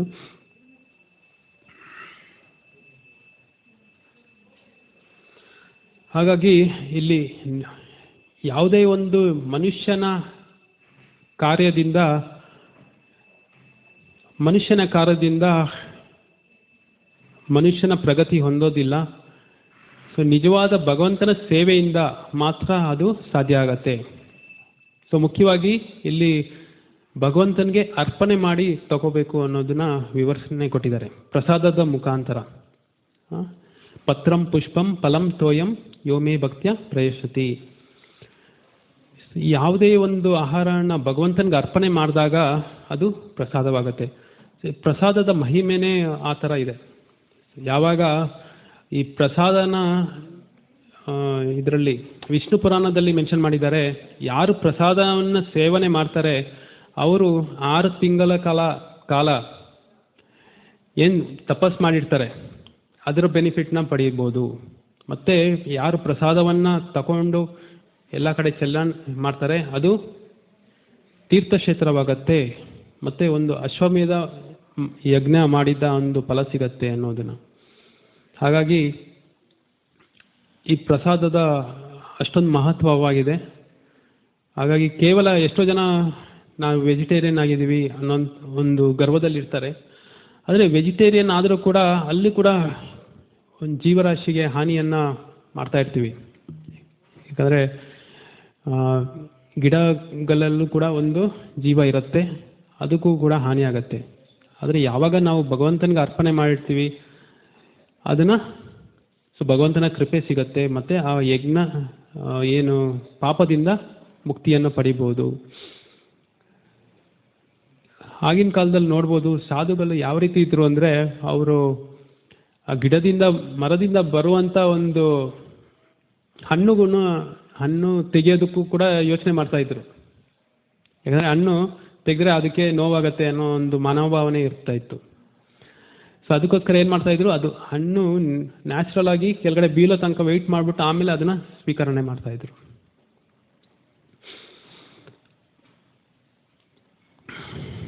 ಸೊ ಒಂದ್ಸತಿ ರಾಮಾನುಜಾಚಾರ್ಯರು ಪ್ರವಚನ ಮಾಡ್ತಾ ಇದ್ದಾಗ ಅವ್ರು ನೋಡ್ತಾ ಇರ್ತಾರೆ ಸಾಕಷ್ಟು ಕಮ್ಮಿ ಜನನೇ ಅಂದರೆ ಅವ್ರ ಪ್ರವಚನದಲ್ಲಿ ಬರ್ತಾ ಇರ್ತಾರೆ. ಸೊ ತುಂಬ ಜನ ಕರ್ಮಕಾಂಡದಲ್ಲಿ ತೊಡಗಿರ್ತಾರೆ, ಮತ್ತು ಕೆಲವೊಬ್ಬರು ಶಿವನ ಭಕ್ತರೇ ಇರ್ತಾರೆ. ಸೊ ಶಿವನ ಭಕ್ತರು ಇರೋದ್ರಿಂದ ಏನೇ ಯೋಚನೆ ಮಾಡ್ತಾ ಇರ್ತಾರೆ, ನಮಗೆ ಶಿವನ ಬಗ್ಗೆ ಏನು ಇನ್ಫಾರ್ಮೇಷನ್ ಸಿಗ್ತಾ ಇಲ್ಲ, ಇದು ವಿಷ್ಣುವಿನ ಬಗ್ಗೆ ಇರೋದ್ರಿಂದ ನಾವು ಆಸಕ್ತಿ ತೋರಿಸೋದು ಬೇಡ ಅಂತ ಯೋಚನೆ ಮಾಡ್ತಾ ಇರ್ತಾರೆ. ಆವಾಗ ಅವರು ಒಬ್ಬರ ಶಿಷ್ಯರಾದ ದಾಶರಥಿ ಅನ್ನೋರನ್ನ ಅಂದರೆ ಇದು ಮಿಥಿಲೆಯಲ್ಲಿ ನಡೀತಾ ಇರುತ್ತೆ ಈ ಪ್ರವಚನ. ದಾಶರಥಿಗೆ ಏನು ಮಾಡ್ತಾರೆ, ಅವ್ರಿಗೆ ಒಂದು ತಿಳಿಸ್ತಾರೆ, ನೀನೇನು ಒಂದು ಕೆಲಸ ಮಾಡು, ನೀನು ಆ ಒಂದು ಅಲ್ಲಿ ಒಂದು ಸರೋವರ ಇದೆ, ಆ ಸರೋವರದಲ್ಲಿ ನಿನ್ನ ಪಾದನ ಕೈಕಾಲು ತೊಳೆದ್ಬಿಡು. ಅಲ್ಲಿ ಕೈ ತೊಳೆದಾಗ ಏನಾಗತ್ತೆ, ಅವಾಗ ಎಲ್ಲರೂ ಅವರು ಆ ಜನರು ಅಲ್ಲಿ ಬಂದ್ಬಿಟ್ಟು ಆ ನೀರನ್ನ ಕುಡಿದಾಗ ಮತ್ತು ಎಲ್ಲದಕ್ಕೂ ಆ ನೀರನ್ನ ಕುಡಿದಾಗ ಏನಾಗುತ್ತೆ, ಅವರಲ್ಲಿ ಆ ಮನ ಪರಿವರ್ತನೆ ಆಗತ್ತೆ. ಮನ ಪರಿವರ್ತನೆ ಆಗಿ ಕ್ರಮೇಣವಾಗಿ ಅವರು ಎಲ್ಲರೂ ಕೂಡ ಈ ಭಕ್ತಿಯಲ್ಲಿ ಪಾಲ್ಗೊಳ್ತಾರೆ. ಸೊ ಹಾಗಾಗಿ ಭಗವಂತನಿಗೆ ಅರ್ಪಣೆ ಮಾಡಿರೋ ಅಂಥ ಒಂದು ಪ್ರಸಾದ ಇರ್ಬೋದು, ಅಥವಾ ಭಗವಂತನ ಭಕ್ತರಿಗೆ ಅರ್ಪಣೆ ಮಾಡಿರೋ ಅಥವಾ ಏನದು ಚರಣಾಮೃತ ಇರ್ಬೋದು, ಮತ್ತು ಭಕ್ತಪದ ಧೂಳಿ, ಭಕ್ತಪದ ಜಲ್, ಭಕ್ತಪದ ಶೇಷ. ಭಕ್ತಪದ ಧೂಳಿ ಅವರ ಅಂದರೆ ಶುದ್ಧ ಭಕ್ತರ ಒಂದು ಧೂಳಿ, ಅದು ಧೂಳನ್ನು ಯಾವಾಗ ನಾವು ಸ್ವೀಕಾರ ಮಾಡ್ತೀವಿ ಅದರಿಂದ ಕೂಡ ನಮ್ಮ ಉದ್ಧಾರ ಆಗತ್ತೆ. ಮತ್ತು ಭಕ್ತಪದ ಜಲ, ಅವರಿಗೆ ಅವ್ರ ಕಾಲು ತೊಳೆದಿರೋಂಥ ಜಲ ಯಾವಾಗ ನಾವು ಸ್ವೀಕಾರ ಮಾಡ್ತೀವಿ ಆದರೂ ಕೂಡ ಉದ್ಧಾರ ಆಗತ್ತೆ. ಮತ್ತು ಭಕ್ತಪದ ಶೇಷ ಅಂದರೆ ಅದು ಉಚ್ಚಿಷ್ಟ, ಅವರು ತಿಂದಿರೋಂಥ ಒಂದು ಆಹಾರ ಅದನ್ನು ನಾವು ಸೇವನೆ ಮಾಡಿದ್ರೂ ಕೂಡ ಅದರ ಒಂದು ಲಾಭ ಇರುತ್ತೆ ಅನ್ನೋದನ್ನ ತಿಳ್ಕೊಂಡ್ವಿ. ಸೊ ಈಗ ಒಂದು ಮುಂದಿನ ಶ್ಲೋಕದ ಬಗ್ಗೆ ಸ್ವಲ್ಪ ತಿಳುವಳಿಕೆ ಪಡೆಯೋಣ. ತದಿದಂ ಭಗವಾನ್ ರಾಜ ನೈಕಾತ್ಮನ ಸ್ವಭೃಕ್ ಅಂತರೋಂತರೋ ಭಾತಿ ಪಠ್ಯತಾಂ ಮಯಯೋಧುರ. ಓ ರಾಜನೇ, ಆದುದರಿಂದ ನೀನು ಏಕನಾದ ಅದ್ವಿತೀಯನಾದ ಸರ್ವಶ್ರೇಷ್ಠ ಭಗವಂತನನ್ನು ಮಾತ್ರ ನೋಡಬೇಕು. ಅವನು ತಾನೇ ವಿಭಿನ್ನ ಶಕ್ತಿಗಳಾಗಿ ತೋರುತ್ತಾನೆ. ಅವನು ಅಂತರಂಗ ಬಹಿರಂಗಗಳೆಲ್ಲರಲ್ಲೂ ಇದ್ದಾನೆ. ದೇವೋತ್ತಮ ಪರಮ ಪುರುಷನಾದ ಭಗವಂತನ ಏಕನೂ ಅದ್ವಿತೀಯನೂ ಆಗಿದ್ದಾನೆ. ಆದರೆ ಅವನು ಸ್ವತಃ ವಿಭಿನ್ನ ಶಕ್ತಿಗಳಿಂದ ಕಾಣಿಸಿಕೊಳ್ಳುತ್ತಾನೆ. ಅವನು ಸ್ವಭಾವತಃ ಆನಂದಮಯವಾಗಿದ್ದಾನೆ. ಜೀವಿಗಳು ಕೂಡ ಭಗವಂತನ ತಟಸ್ಥ ಶಕ್ತಿಯ ಪ್ರಕಟನವೇ ಆಗಿದೆ. ಆ ಶಕ್ತಿಯ ಭಗವಂತನೊಂದಿಗೆ ಗುಣಾತ್ಮಕವಾಗಿ ಒಂದಾದದ್ದು. ಭಗವಂತನ ಅಂತರಂಗ ಮತ್ತು ಬಹಿರಂಗ ಶಕ್ತಿಗಳ ಒಳಗೆ ಮತ್ತು ಹೊರಗೆ ಎರಡೂ ಕಡೆ ಅಸಂಖ್ಯ ಜೀವಿಗಳು ಇದ್ದಾರೆ. ಆಧ್ಯಾತ್ಮಿಕ ಜಗತ್ತು ಭಗವಂತನ ಅಂತರಂಗ ಶಕ್ತಿಯ ಪ್ರಕಟವಾದ್ದರಿಂದ ಆ ಅಂತರಂಗ ಶಕ್ತಿಯಲ್ಲಿನ ಜೀವಿಗಳು ಬಹಿರಂಗ ಶಕ್ತಿಯ ಕಲ್ಮಶವಿಲ್ಲದೆ ಗುಣಾತ್ಮಕವಾಗಿ ಭಗವಂತನೊಂದಿಗೆ ಒಂದೇ ಆಗಿವೆ. ಸೊ ಭಗವಂತನೊಂದಿಗೆ ಗುಣಾತ್ಮಕವಾಗಿ ಒಂದೇ ಆಗಿದ್ದರೂ ಜೀವಿಗಳು ಐಹಿಕ ಜಗತ್ತಿನ ಕಲ್ಮಶದಿಂದಾಗಿ ವಿಕೃತವಾಗಿ ತೋರುತ್ತದೆ. ಆದುದರಿಂದ ಈ ಲೌಕಿಕ ಜಗತ್ತಿನಲ್ಲಿ ಹುಸಿ ದುಃಖ ಸುಖಗಳನ್ನು ಜೀವಿಯು ಅನುಭವಿಸುತ್ತಾನೆ.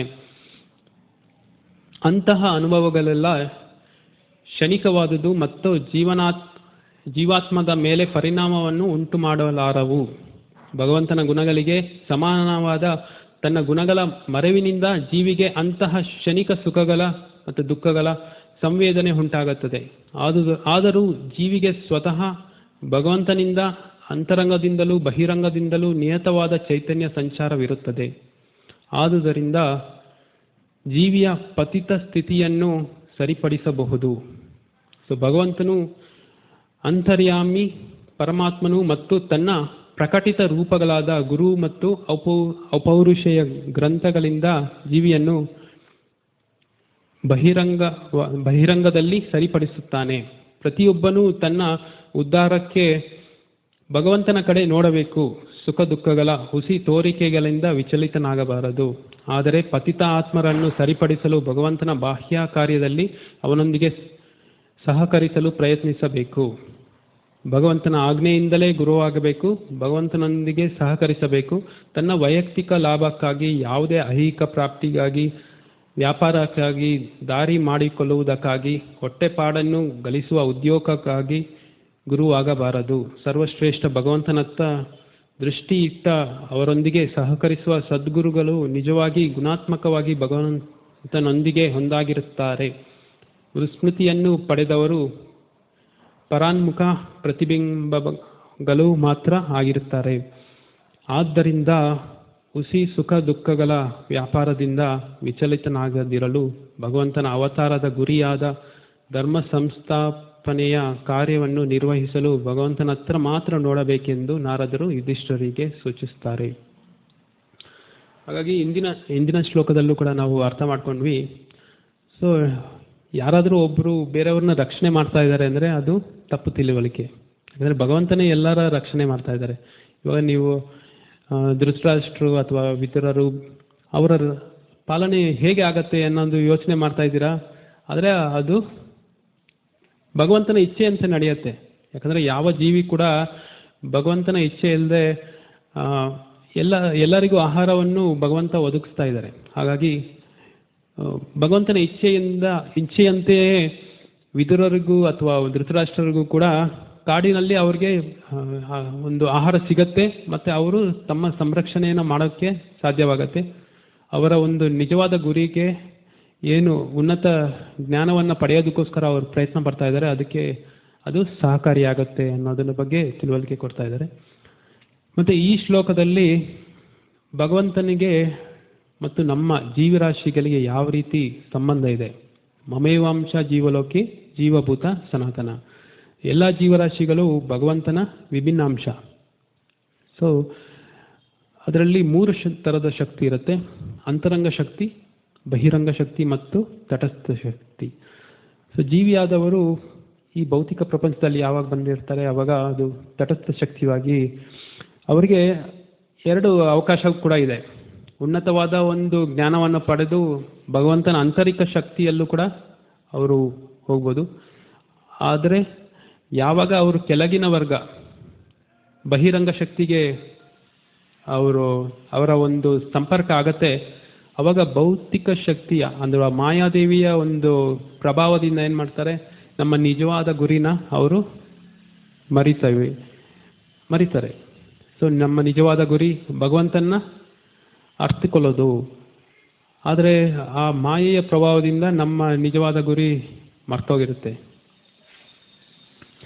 ಸೊ ಹಾಗಾಗಿ ಯಾವಾಗ ನಾವು ಭಕ್ತಿ ಸೇವೆಯನ್ನು ಪಾಲಿಸ್ತೀವಿ, ಆ ಭಕ್ತಿ ಸೇವೆಯಿಂದ ನಾವು ನಮ್ಮ ನಿಜವಾದ ಅಥವಾ ಸ್ವಭಾವ, ಭಗವಂತನೊಂದಿಗೆ ಏನು ಸ್ವಭಾವ ಇದೆ, ನಮ್ಮ ಒಂದು ಸಂಬಂಧ ಏನಿದೆ ಅದನ್ನು ಅರ್ಥ ಮಾಡ್ಕೊಳ್ಳೋದಕ್ಕೆ ಸಾಧ್ಯವಾಗತ್ತೆ ಅನ್ನೋದನ್ನ ಅರ್ಥ ಮಾಡ್ಕೋಬೋದು. ಸೊ ಇದು ಹೇಗೆ ಸಾಧ್ಯವಾಗುತ್ತೆ? ಸೊ ಭಗವಂತನ ಸಹಾಯ ಕೂಡ ಇರುತ್ತೆ ಇದರಲ್ಲಿ. ಭಗವಂತನ ಸಹಾಯ ಯಾವ ರೀತಿ ಇರುತ್ತೆ ಅಂದರೆ, ಭಗವಂತ ತಮ್ಮ ಎಲ್ಲರ ಹೃದಯದಲ್ಲೂ ಪರಮಾತ್ಮನಾಗಿ ನೆಲೆಸಿದ್ದಾರೆ. ಆ ಭಗವಂತ ಎಲ್ಲರ ಹೃದಯದಲ್ಲೂ ಪರಮಾತ್ಮನಾಗಿ ಅವರಿಗೆ ನಿರ್ದೇಶನ ಕೊಡ್ತಾ ಇರ್ತಾರೆ. ಸೊ ಕೆಲವೊಂದು ಸತಿ ನಾವು ನೋಡ್ಬೋದು, ಯಾವುದಾದ್ರೂ ಕೆಲಸ ಮಾಡಬೇಕು ಅಂದರೆ ಅಂತರಂಗದಿಂದ ಏನೋ ಒಂದು ಸೂಚನೆ ಬರ್ತಾ ಇರುತ್ತೆ, ಇದು ಮಾಡಬಾರ್ದು, ಇದು ಮಾಡಬೇಕು ಅನ್ನೋ ಒಂದು ಸೂಚನೆ ಬರ್ತಾ ಇರುತ್ತೆ. ಅಂದರೆ ಆ ಭಗವಂತ ಪರಮಾತ್ಮನ ರೂಪದಲ್ಲಿ ಆ ನಿರ್ದೇಶನ ಕೊಡ್ತಾ ಇದ್ದಾರೆ. ಮತ್ತು ಭಗವಂತನ ವಿಸ್ತರಣೆಯಾದ ಗುರುಗಳು ಮತ್ತು ಗುರುಗಳ ಮುಖಾಂತರ ಇರ್ಬೋದು, ಶಾಸ್ತ್ರದ ಮುಖಾಂತರ ಅವರು ನಿರ್ದೇಶನವನ್ನು ಕೊಡ್ತಾ ಇರ್ತಾರೆ. ಹಾಗಾಗಿ ಯಾವ ವ್ಯಕ್ತಿ ಸಿನ್ಸಿಯರ್ ಆಗಿರ್ತಾರೆ ಅಂಥ ವ್ಯಕ್ತಿಗೆ ಸದ್ಗುರುವಿನ ಆಶ್ರಯ ಸಿಗತ್ತೆ. ಸೊ ಶ್ರದ್ಧಾ ಮತ್ತು ನಮ್ಮಲ್ಲಿ ಅಂದರೆ ಪರಿಪೂರ್ಣತೆ ಇಲ್ಲದಿದ್ದರೂ ಪರ್ಫೆಕ್ಟ್ ಇಲ್ಲ ಅಂದರೂ ಕೂಡ ಪರವಾಗಿಲ್ಲ. ಆದರೆ ಯಾವಾಗ ಒಂದು ಶ್ರದ್ಧೆಯಿಂದ ನಾವು ಏನಾದರೂ ಒಂದು ಕೆಲಸದಲ್ಲಿ ತೊಡಗಿರ್ತೀವಿ, ಆವಾಗ ಭಗವಂತನ ಕೃಪೆಯಿಂದ ಸದ್ಗುರುವಿನ ಆಶ್ರಯದಿಂದ ನಮಗೆ ಇನ್ನು ಮತ್ತಷ್ಟು ಉನ್ನತಿ ಮಾಡೋದಕ್ಕೆ ಸಹಾಯ ಆಗತ್ತೆ. ಆದರೆ ನಮ್ಮಲ್ಲೇ ಒಂದು ಶ್ರದ್ಧೆ ಇಲ್ಲ ಮತ್ತು ನಮ್ಮಲ್ಲೇ ಒಂದು ಕಪಟ ಏನಾದರೂ ಇದ್ದರೆ ಅವಾಗ ಅಂಥವ್ರಿಗೆ ಅಂತಹದೇ ಗುರುವಿನ ಒಂದು ಆಶ್ರಯ ಸಿಗತ್ತೆ. ಚೋರ್ ಗುರು ಚಾಂಡಾಲ್ ಶಿಷ್ಯ ಅಂತಾರಲ್ಲ, ಅಂದರೆ ಗುರುನು ಕೂಡ ಅಂಥ ಶಿಷ್ಯರನ್ನೇ ಹುಡುಕ್ತಾ ಇರ್ತಾರೆ. ಸೊ ಶಿಷ್ಯರು ಕೂಡ ಅಂಥ ಗುರುವನ್ನೇ ನೋಡ್ತಾ ಇರ್ತಾರೆ. ಯಾಕಂದರೆ ಪ್ರಭುಪಾದರು ಪಾಶ್ಚಾತ್ಯ ದೇಶದಲ್ಲಿ ಹೋದಾಗಲೂ ಕೂಡ ಅವರು ಈ 4 ನಿಯಂತ್ರಿತ ತತ್ವವನ್ನು ಯಾವುದೇ ಒಂದು ಕಾಂಪ್ರಮೈಸ್ ಮಾಡಿಲ್ಲ. ಯಾಕಂದರೆ ಅಲ್ಲಿ ಆ ದೇಶದಲ್ಲಿ ಹೋದಾಗ ಅಲ್ಲಿ ಪರಿಸ್ಥಿತಿ ಹೇಗಿತ್ತು ಅಂದರೆ, ಅವರು ಅಂದರೆ ಮ್ಲೇಚ್ಛ ಯವನಾಸ್ ಅಂತೀವಿ. ಅಂದರೆ ಈ 4 ವರ್ಗದಲ್ಲೂ ಕೂಡ ಅವರು ಬರೋದಿಲ್ಲ. ಬ್ರಾಹ್ಮಣ ಕ್ಷತ್ರಿಯ ವೈಶ್ಯ ಶೂದ್ರ ಈ 4 ವರ್ಗದಲ್ಲೂ ಕೂಡ ಬರಲ್ಲ. ಅವ್ರನ್ನ ಚಾಂಡಾಲರು ಮತ್ತು ಮ್ಲೇಚ್ಛ ಯವನ ಮಾಂಸಾಹಾರಿ, ಈ ದನದ ಮಾಂಸ ತಿನ್ನೋರನ್ನ ಯವನರು ಅಂತಾರೆ. ಮ್ಲೇಚ್ಛ ಅಂದರೆ ಬೇರೆ ಈ ಮಾಂಸ ತಿನ್ನೋರನ್ನ ಮ್ಲೇಚ್ಛಾಸ್ ಅಂತೀವಿ ಪಾಶ್ಚಾತ್ಯ ದೇಶದ. ಅಂದರೆ ಮನುಷ್ಯರಾಗಿ ಜೀವನ ಮಾಡ್ತಾ ಇರಲಿಲ್ಲ ಅವರು. ಅಂಥವ್ರನ್ನೂ ಕೂಡ ಯಾವಾಗ ಅವರು ಭಕ್ತಿ ಸೇವೆಯಲ್ಲಿ ತೊಡಗಿಸೋಕ್ಕೆ ಪ್ರಯತ್ನ ಪಡ್ತಾರೆ ಆವಾಗ ಈ 4 ನಿಯಂತ್ರಿತ ತತ್ವದಲ್ಲಿ ಯಾವುದೇ ಒಂದು ಕಾಂಪ್ರಮೈಸ್ ಮಾಡಿಲ್ಲ. ನೀವು ಭಕ್ತಿ ಸೇವೆಯಲ್ಲಿ ಮಾಡಬೇಕು ಅಂದರೆ ಈ 4 ನಿಯಂತ್ರಿತ ತತ್ವವನ್ನು ಪಾಲಿಸಲೇಬೇಕು ಅನ್ನೋದನ್ನು ಸ್ಟ್ರಿಕ್ಟ್ ಆಗಿ ಮೆನ್ಷನ್ ಮಾಡಿದ್ದಾರೆ. ಅದರಿಂದ ಆ ಒಂದು ಸಾಕಷ್ಟು ಬದಲಾವಣೆನ ನಾವು ನೋಡ್ಬೋದು ಪಾಶ್ಚಾತ್ಯ ದೇಶದಲ್ಲಿ. ಭಕ್ತಿ ಸೇವೆ ಎಲ್ಲ ಕಡೆ ಪ್ರಚಾರವಾಗೋದಕ್ಕೆ ಅದು ಕಾರಣ. ಹಾಗಾಗಿ ಆ ಸದ್ಗುರುವಿನ ಆಶ್ರಯ ಪಡೆದಾಗ ನಮಗೆ ನಿಜವಾದ ಲಾಭ ಆಗತ್ತೆ. ಆದರೆ ಬೇರೆ ಕಡೆ ನಾವು ನೋಡ್ಬೋದು, ಎಷ್ಟೋ ಜನ ಶಿಷ್ಯರು ಇರ್ತಾರೆ, ಅವರು ತಮ್ಮ ಇಚ್ಛಾನುಸಾರ ಏನೇನೋ ಮಾಡ್ತಾ ಇರ್ತಾರೆ. ಸೊ ಗುರು ಕೂಡ ಯಾವುದೇ ಒಂದು ಆಸಕ್ತಿ ತೋರಿಸಲ್ಲ. ಅವ್ರು ರೆಗ್ಯುಲರ್ ಆಗಿ ನನಗೆ ದುಡ್ಡು ಸಿಗ್ತಾ ಇದೆ ಸಾಕು ಅನ್ನೋ ಒಂದು ಭಾವನೆಯಲ್ಲೇ ಇರ್ತಾರೆ. ಅವಾಗ ಇಬ್ರಿಗೂ ಏನು ಲಾಭ ಆಗಲ್ಲ. ಯಾಕಂದರೆ ಗುರುವಾದವನು ಒಂದು ಇಲ್ಲಿ ಮೆನ್ಷನ್ ಮಾಡಿರೋ ಪ್ರಕಾರ ಯಾವುದೇ ಒಂದು ಹಣಕ್ಕಾಗಿ ಮತ್ತು ಯಾವುದೇ ಒಂದು ಪ್ರತಿಷ್ಠೆಗೋಸ್ಕರ ಗುರುವಾಗಬಾರದು. ಗುರುವಾದವರು ಬೇರೆ ಯಾರು ತನ್ನ ಆಶ್ರಯದಲ್ಲಿರ್ತಾರೆ ಅವರ ಉದ್ಧಾರಕ್ಕೋಸ್ಕರ ಪ್ರಯತ್ನ ಮಾಡಬೇಕು ಅನ್ನೋದು ವಿಚಾರನ ಇಲ್ಲಿ ಇದು ಮಾಡ್ಬೋದು. ಹಾಗಾಗಿ ನಾವು ಏನು ಆ ಭಕ್ತಿ ಸೇವೆಯಲ್ಲಿ ತೊಡಗಿದ್ದೀವಿ ಅದನ್ನು ಶ್ರದ್ಧೆಯಿಂದ ಮತ್ತು ಇನ್ನು ಉನ್ನತವಾಗಿ ಇಂಪ್ರೂವ್ ಮಾಡಿ ಪಾಲನೆ ಮಾಡೋದಕ್ಕೋಸ್ಕರ ಪ್ರಯತ್ನ ಮಾಡಬೇಕು. ಮತ್ತು ಭಗವಂತನ ಭಕ್ತಿ ಸೇವೆಯಲ್ಲಿ ತೊಡಗಿಸ್ಬೇಕು ಮತ್ತು ಬೇರೆಯವ್ರನ್ನೂ ಕೂಡ ತೊಡಗಿಸ್ಬೇಕು ಅನ್ನೋದು ವಿಚಾರ ಇದೆ.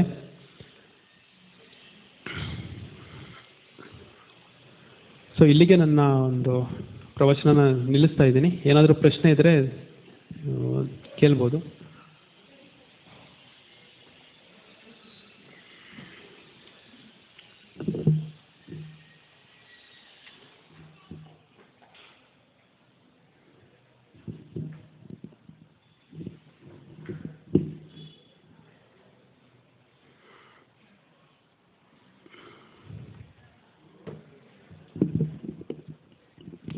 ಏನು ಪ್ರಶ್ನೆ ಇಲ್ವಾ?